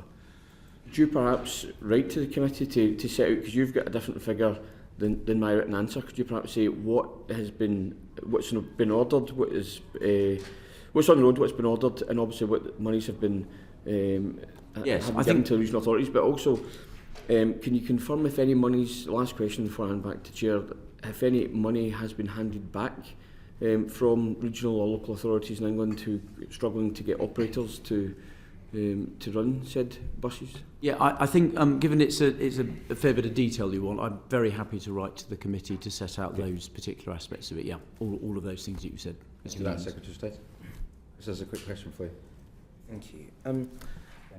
Secretary of State, we have in this country regulated peak and off-peak walk-up fares that anyone should be able to buy to get on any train within the time frame.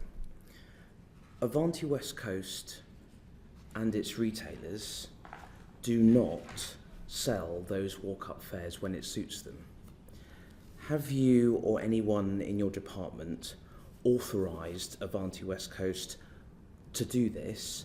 And if you haven't, would you commit to a full investigation as to why that train company is in effect preventing off-peak train ticket sales and selling tickets, only allowing for sale tickets at a higher price than the off-peak regulated fare? It's a very detailed question, Mr. Loder. I'm very happy to instruct my officials to investigate, and I will write to the committee to let the committee know. Secretary of State Ben Bradshaw has some more Thank you. Secretary of State, you very welcomely mentioned active travel in your introduction. Yep. In terms of your priorities. Can you update us on the signing off of the 4th round of active travel funding? Because there are about 1,500 schemes waiting to go ahead around the country, and local authorities are very keen to get this funding ASAP. Yes, well, I was pleased to mention it because I was trying to give the sense that despite the fact that we spend a lot of time talking about railways, I'm very conscious that I want to try and make sure the department is the Department for Transport, not the Department for Trains, and we reflect the fact, a third of the trips that people make are walking, and the 2% are cycling. So, in answer to my question on the autumn statement, I'm looking at the spending of the department across the range of modes, which will include active travel. When we've concluded that, we'll be in a position then to deal with the 4th round of the active travel funding. Give us some idea when that might be. It's just because the previous Secretary of State before the last one had already signed it off. And then when Anne-Marie Trevelyan came before us, she said she had to sign it off. And now we're waiting for you to sign it off. So, if you haven't had your budget cut and you say this is a priority, what is stopping you signing this off? So we've had our budgets confirmed as we had in the spending review, but you'll know that there's a very significant level of inflation we're having to deal with and manage across the department, as other government departments are, and indeed the private sector. So we're having to look at the priorities across the department. When I've concluded that exercise, which we're doing at pace, we'll be in a position to make that announcement, but I'm not in a position to do that today. So weeks, months? Well, I'm conscious that we need to do it early enough that people can then get those funds and to deliver them. So I'm doing it at the earliest possible opportunity. I'm not going to pluck a date out of thin air and then disappoint the committee. What I will do is we've been asked to set out a number of specifics, and on the legislative programme, I will see what we can do in terms of whether I can give you a more specific answer, and we'll write to the committee and set that out. So when your parliamentary colleague Kit Malthouse said on The World at 1 on the 16th of November, in the context of the new fiscal event, that active travel was a nice to have in good times, implying that this was going to be cut. That's not your view. I think allowing putting schemes in place that enable people to walk more safely and easily, and also to use to cycle safely, I think they are very important. But we're having to look at those across the whole piece. I'm very clear, and the reason why I mentioned it was I'm very conscious about how people travel. And I want to make sure that the decisions that we're taking to deal with inflation pressures don't unfairly penalise any particular mode of transport. Is it still is Active Travel England's status as a statutory consultee for major planning applications still under threat? This was threatened by Simon Clarke, and I'm not aware that threat has been withdrawn. Can you clarify for us, because not least Chris Borden will be very interested in your answer? I'm not aware of what Mr Clarke set out when he was a member of the government. He's obviously no longer a member of the government. On that specific question, let me find out, and I'll let the committee know when I write. That's noted.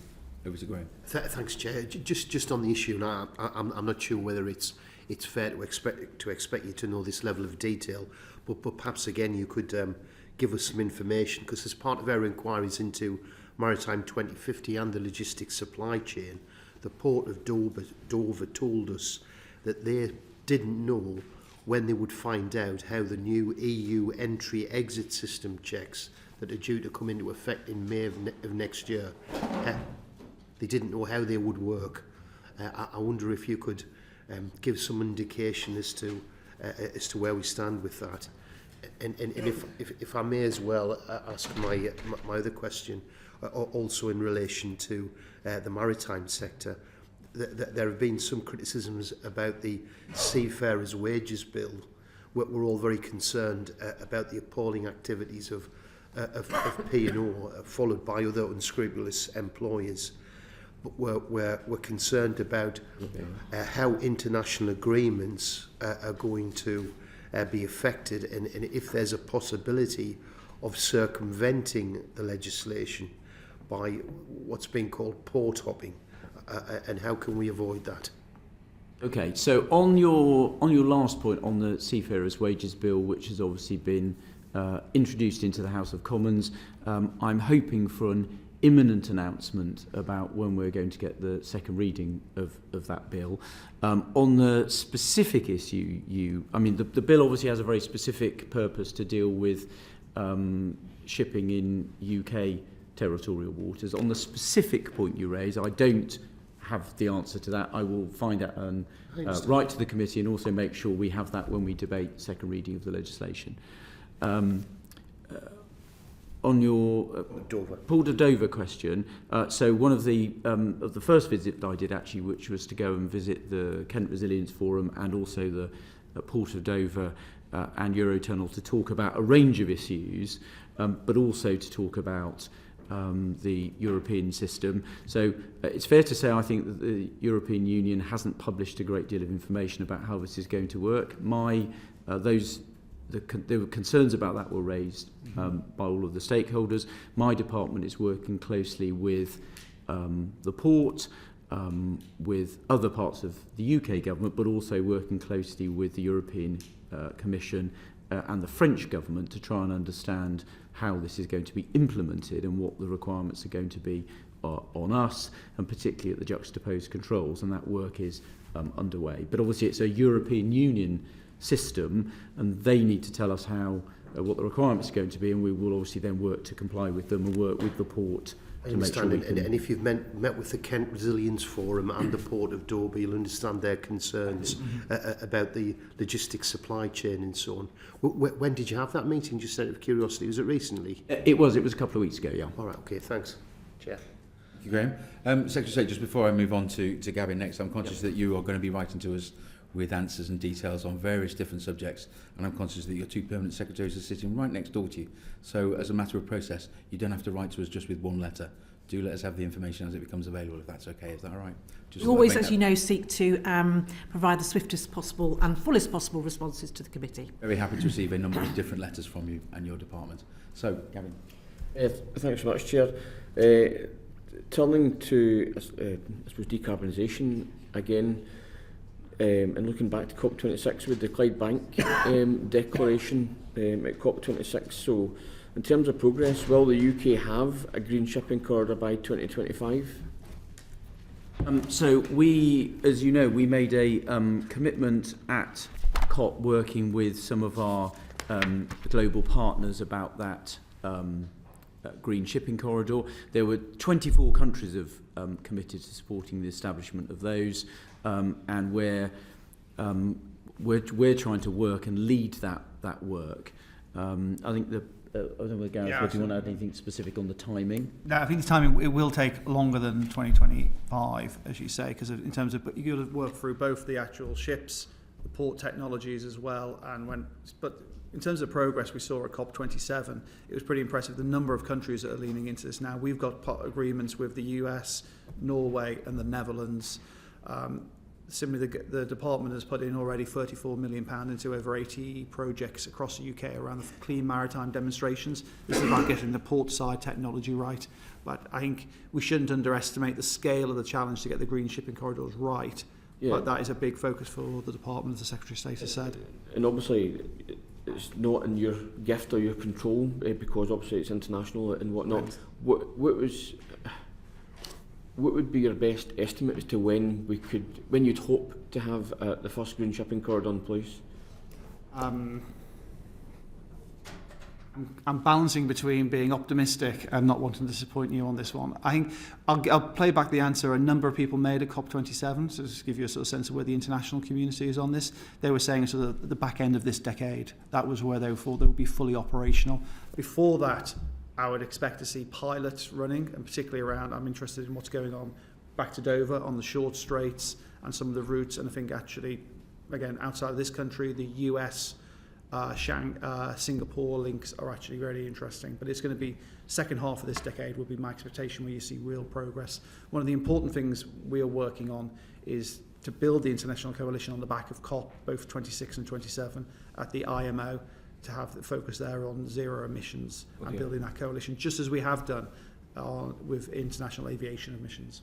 Yeah, and just before I move on to aviation, Secretary of State, the EU's just voted to bring shipping emissions into its carbon market, including international voyages. Does the UK plan to do something similar? I come in.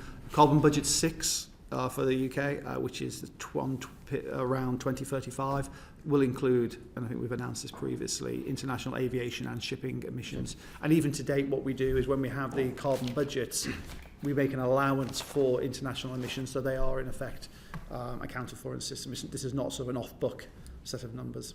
Okay, moving on to aviation, and I'll come back and touch on emissions, but in terms of aviation in general, Secretary of State, are you confident now, given everything that we've gone through, that airlines and airports have the staffing capacity to avoid a repeat of the disruption we've seen this summer, and to some degree obviously still continue to see, but not to the same degree? Yeah, I think following what happened this summer, I think we've done a lot of work with both airports and airlines about testing and challenging them on their resilience. And I think the work that we've done, particularly talking to them about the Christmas and winter period, I think we're confident. Well, you know, we've tested their plans, and I think they've dealt with some of the issues that they had during the summer. The big challenge, of course, coming back to some of my previous answers, is of course we are expecting, because the unions have suggested that there may well be some industrial action in the aviation sector, both for public employees and those working for airports and airlines, and that will clearly have an impact, and airports and airlines will have to respond accordingly. But in terms of their base processes, I think there's been a lot of work done since the summer to try and avoid that disruption that we saw.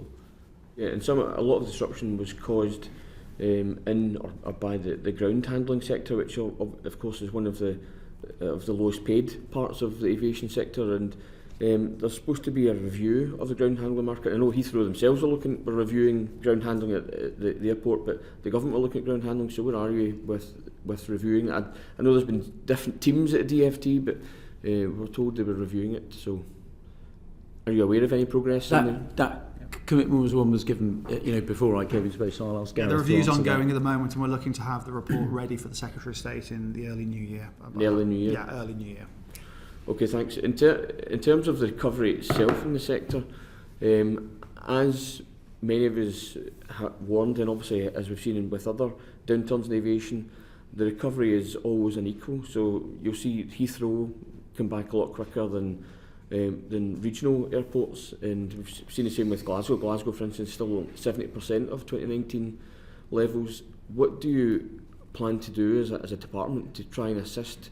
We've seen that with issues of Doncaster, obviously. What are you going to do to assist airports like Glasgow, like Newcastle, etc., to recover? Because jobs are an issue at these airports. Well, they are. I mean, look, to some extent, we've seen significant changes in travel patterns post-COVID, and I think actually, my experience looking at the travel sector, we shouldn't just assume that things are going to go back how they were before. I mean, people have now made, certainly as far as businesses are concerned, people are now able to do things that they weren't previously able to do. They're prepared to do things before. We've seen changes in business travel and international travel. So I think the government will do what we can. If there are barriers that are in place that we need to look at, we'll look at those. But to some extent, some of this work's going to be done by airlines an airport is looking at passenger experience, looking at different travel patterns, looking at responding to their services to meet the changing needs of both business and leisure travellers. I don't think just assuming things are going to flip back to what they were before, I don't think is necessarily the right assumption. And that's an entirely fair point. A large part of this piece will be to the regional connectivity, which is another issue we've been trying to push the government to respond on. But previously we've spoken about our previous reports from this committee spoke about PSOs, and perhaps that more PSOs might be required to generate that revival as well as providing more connectivity. All the PSOs currently the UK government support are to and from London, and that was a change we were advising should make. Is that something you'd be looking to look at in the coming months? On the public service obligations, I've certainly got an open mind about those. I think you have to look at those on a case by case basis. It's about the need, balancing the need against the cost to the taxpayer. So I don't have a closed mind about those where we judge that they're necessary, and the need and the cost. There's a sensible balance, and I think we're perfectly happy to take those on a case by case basis. So I wouldn't want to give you a general answer. We'll look at the specific circumstances, but we're certainly open to looking at them. Okay, we've seen reports in the press recently. There may well be changes coming, or changes afoot with regard to liquids and hand luggage, perhaps from 2024. Is this correct? Well, obviously we continue to keep these things under review. There are a number of pilots going on about looking at new technology and how you deal with that. If there are any changes that are going to take place more widely, then obviously we'll make announcements in due course. There will have to be clear communications around those, obviously, to make sure passengers know what's going on. So if we announce any of those, we will do those in a proper way, announce them properly with clear communications for people, as I said, when we've learned the lessons of the pilots that are being undertaken. And if this is to be a mandated change, and given what I said in the previous question, might there be support available for some airports to make this change if it's a government mandate? Well, if there are any changes in requirements that we make, we will do those in the usual way. But I think we're leaping ahead of ourselves here. When we make announcements, we will do those in the usual way, and we'll set out what our expectations are and what the responsibilities are of the government, but also of the private sector partners. Okay, and lastly from me, the issue of decarbonisation, which obviously is tougher for aviation than any other sector, but the easiest thing we can do and the quickest thing we can do is airspace modernisation. So where are we with it? Are you pleased with current progress? I think this is Gareth. So, I mean, I think one of the issues we've had with airspace modernisation over the last 2 years obviously has been the impact on the finances of the industry. This has been primarily funded by the airports, and obviously we've had to go slower than we might want it to, due to their impact, due to their ability to fund it. We have put in as a government best part of £10 million to fund some airspace modernisation, and we see this as, this can seem like quite a technical issue, but obviously as you reflect on, it's about, you might save up to 10 to 15% of aircraft carbon emissions by modernising airspace. I think the free route airspace in Scotland has been an incredible success. We want to sort of build on that lesson. We've asked the CAA to come forward with an updated airspace modernisation plan, and they're due to do that in the early new year. Yeah, from what I understand, it would perhaps only take a government investment of around £20 million to get this, to perhaps get this done. Is that not something you'd consider? Well, certainly once we get the report from the CAA, we'll absolutely look at what, if there are any financial consequences, we'll absolutely look at them, and we'll look at what and have to balance those off against the other priorities. But I'm certainly very keen to look at what the CAA bring forward. Okay, and this is the last question. The other achievable method or route to decarbonisation that's within reach is sustainable aviation fuels. So the government are obviously fully aware of that. There's a commitment for 5 plants, I think, or to be under construction by 2025, and a SAF mandate by, I think, 2030 of 10% is the from memory. But the current plans would only have the current plans for sites would only produce 5% instead of 10%. So there's obviously a lot more work to do.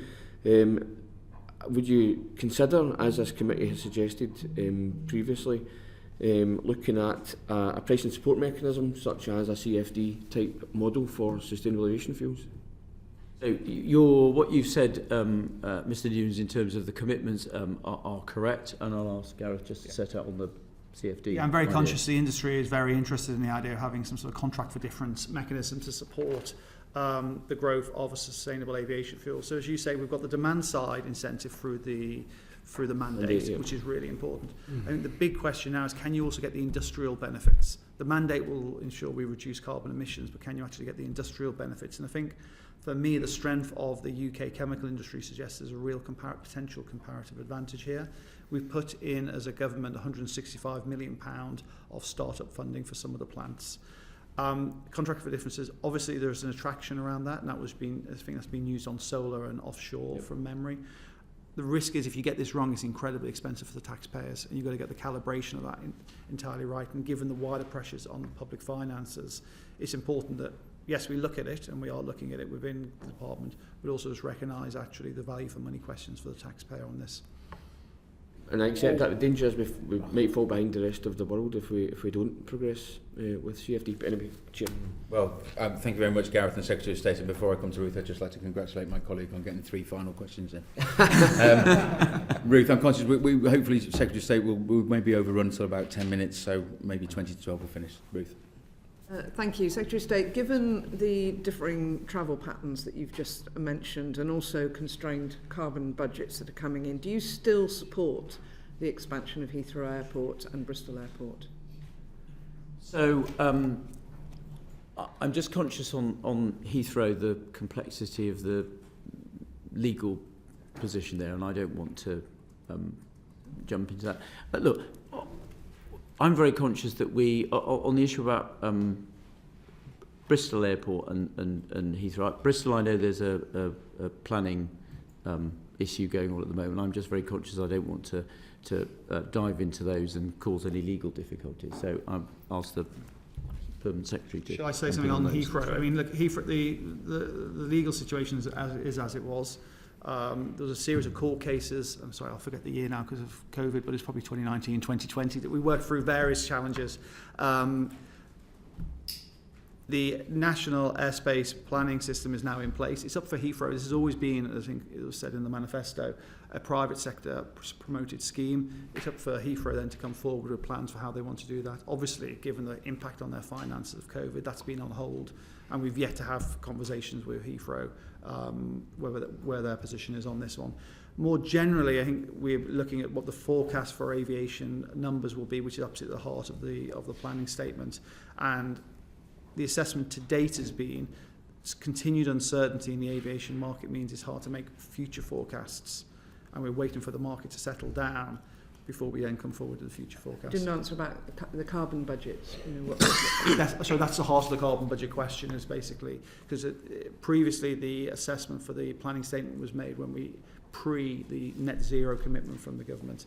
So once we understand the nature of future demand, or at least the uncertainty as comes in, will then be the opportunity for the Secretary of State then to review the planning guidance. Thousands of people in this country were deprived of their legal right to compensation when their flights were disrupted or cancelled over the last year. When are you going to give the CAA the powers that it needs to ensure that airlines obey the law, and the powers that this committee has called for it to be given repeatedly for many years? So this is one of the questions. I've had my introductory meetings with the CAA chairman and chief executive, and their ability to intervene in the consumer space is one of the things I'm looking at very closely. So it's one of the things I've discussed with them. I'm not able to give you a specific timetable. It's maybe one of the things I can set out in writing for the committee. Lovely. And in principle, do you think it would be wrong to water down the British public's current right to compensation when their domestic or inter-European flights are disrupted?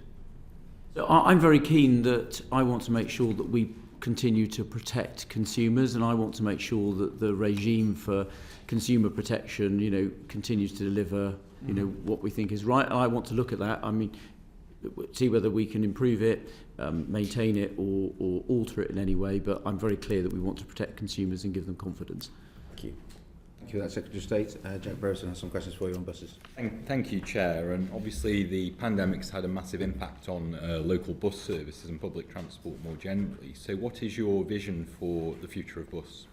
So I'm glad you've asked that question. I touched on it in my earlier remarks, and I wanted to mention it to make sure that you knew it was a priority. So one of the things that came up at my first set of oral questions, lots of questions about buses, particularly the investment that the government's made in bus service improvement plans, a lot of the money that we've done in the city region deals have had a bus component to them as well. And I'm also very conscious that the challenges that bus services have had with COVID and the post-COVID period, and I know in my own constituency there are some real challenges in delivering sustainable bus services, particularly in rural areas. One of the things I'm very pleased that the department's doing, as well as the funding that we're delivering, is some of the pilots that we're doing about how you can deliver bus services in a way that's more sustainable. So, for example, in my own constituency, delivered before I was Secretary of State, there are some pilots on demand responsive transport in two parts of Gloucestershire, and I'm looking forward to seeing the evidence from those. So I'm very supportive of buses. I'm very supportive of us looking at how we can grow bus ridership. It's still a significant lower level than it was pre-COVID, and I want to work with local authorities having those ambitious plans to grow bus ridership in the future, and the government will look at what we can do to support them. As you say, there's been a massive struggle to try and get bus ridership back to pre-pandemic levels. So is it still your and the department's view that we want to get bus ridership up above pre-pandemic levels?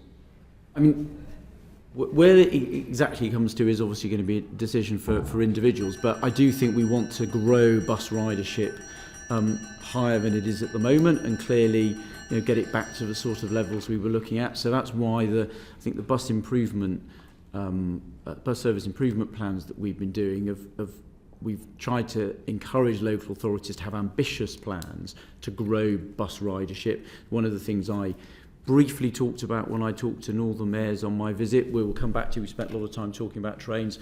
I had some very good conversations with Andy Street about his plans for buses in the West Midlands. So I'm very keen that we work with local authorities who have ambitious plans on growing bus ridership, and also look at different models. One of the advantages of devolution is we can look at different ways of managing bus services in different areas to try and grow the ridership, have a more modern bus fleet, and make them easier for people to use, and also join up transport opportunities across different modes and having better ticketing opportunities for people, so they'll give people more choices.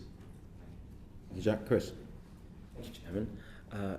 Finally, Secretary of State, from me, what measures will you bring in to support the local authorities that missed out on the funding through the bus service improvement plan options at places such as Dorset, Buckinghamshire and others that have very few bus services now as?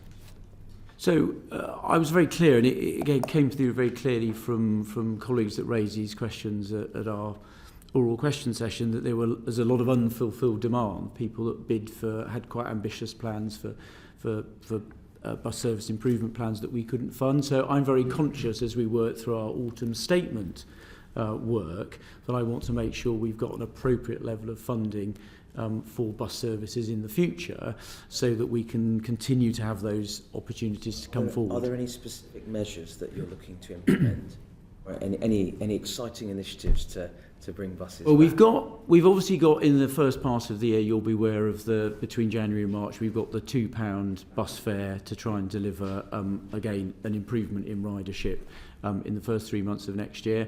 And I'm looking at what opportunities we can have to continue to have opportunities for local authorities to bring forward ambitious plans. And we'll be able to set more out when we've finalised our work on our autumn statement. So as it stands today, a number of rural counties from March look to lose quite a lot of their bus services that we have. As it stands today, there are no measures in place from the 1st of March to basically bring bus services back or to do some exciting things to bring bus services to those who need them? So I'm clearly very well aware of some of the money that we've put into supporting bus services post-COVID, specifically focused on that. Those run out at the end of March. I'm very clear that I want to make sure we continue supporting bus services.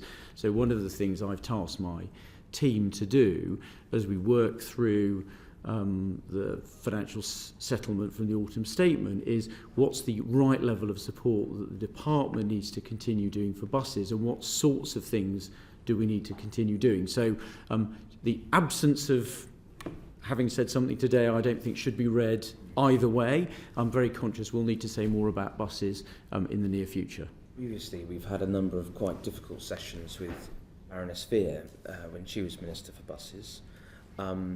And I think it's fair to say that we took evidence from a number of rural county councils that did show that there was not a very satisfactory relationship between county councils and the department. Would you today commit to hold a summit with leaders of rural county councils, certainly across England and maybe further afield, in order to get their feedback firsthand, so you can actually maybe take some of their ideas and suggestions to drive forward? Well, look, I think two things. First of all, I'm very well aware, because of the part of the country I represent, I'm a Member of Parliament in Forest of Dean, which is a rural part of Gloucestershire, which is a broadly rural county. I think my constituency has some of the challenges which I suspect I share with yours about how do you deliver a good bus service in a rural area where you obviously don't have the level of ridership that you'll have in a more urban area, and there are some challenges about doing that in a sustainable way. That's exactly why the department's looking at some of these innovative ways of delivering bus services. So in terms of of interacting with local authorities, I don't want to immediately leap to a summit as a solution, but I'm very open to that. So let me go away and look at what work we were already doing with local authorities. I'm very committed to improving the engagement we have with local authorities, particularly those in rural areas. But let me just not leap to a particular solution, but I will look at what things we can do going forward. Certainly not closing my mind to that solution. Thank you, Chris. Secretary of State, just a few closing questions. On buses, what is the department doing? I know this is before your time, so you might want to write to us, but what is the department doing with the bus service network reviews that local transport authorities were required to submit by July?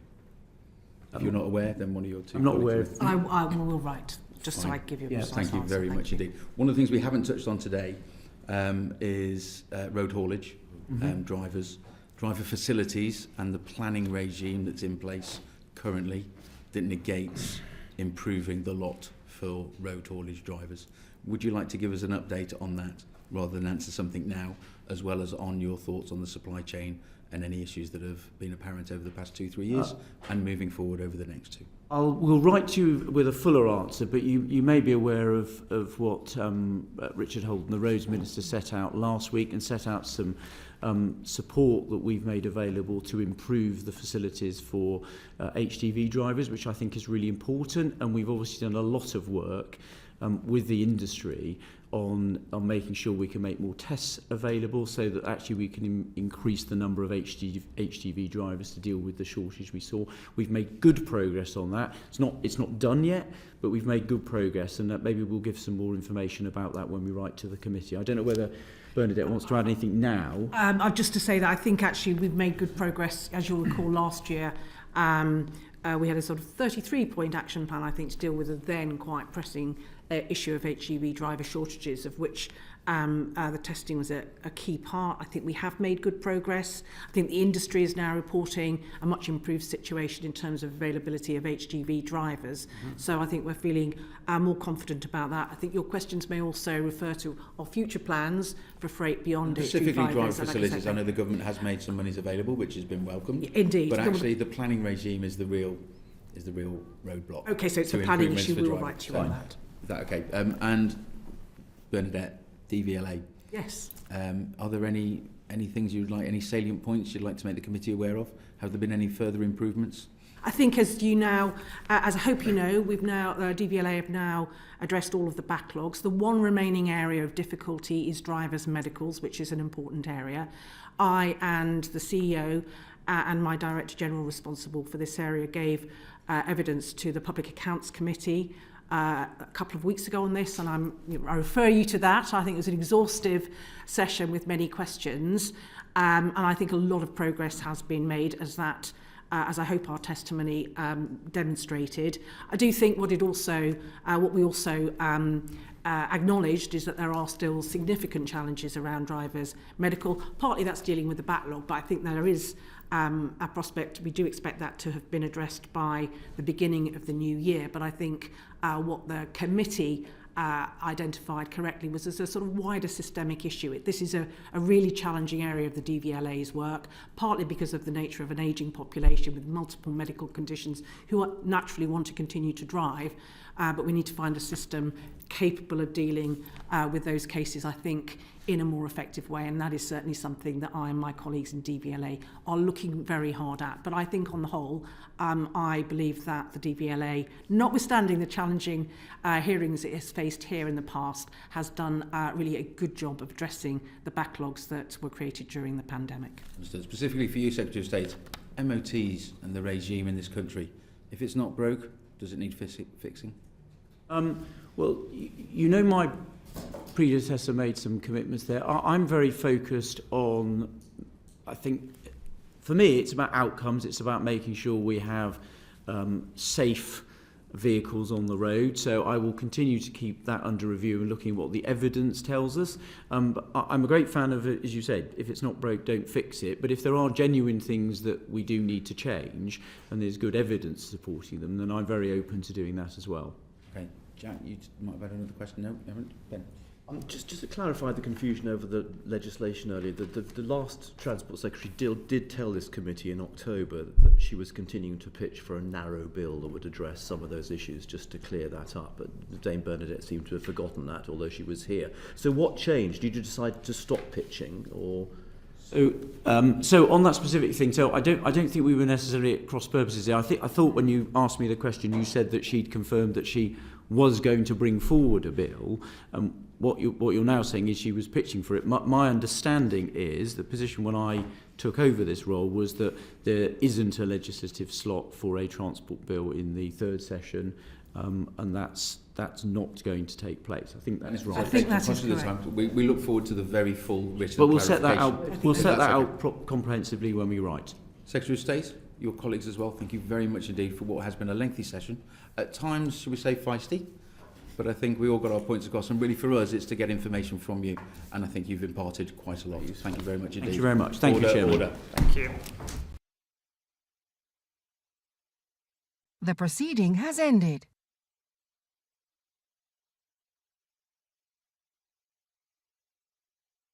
The proceeding has ended.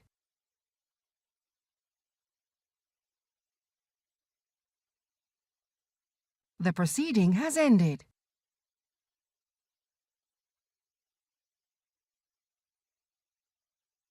The proceeding has ended.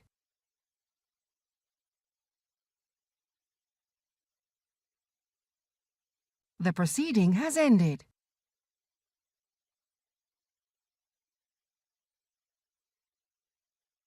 The proceeding has ended.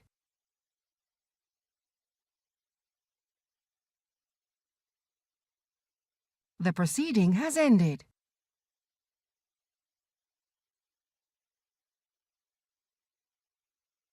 The proceeding has ended.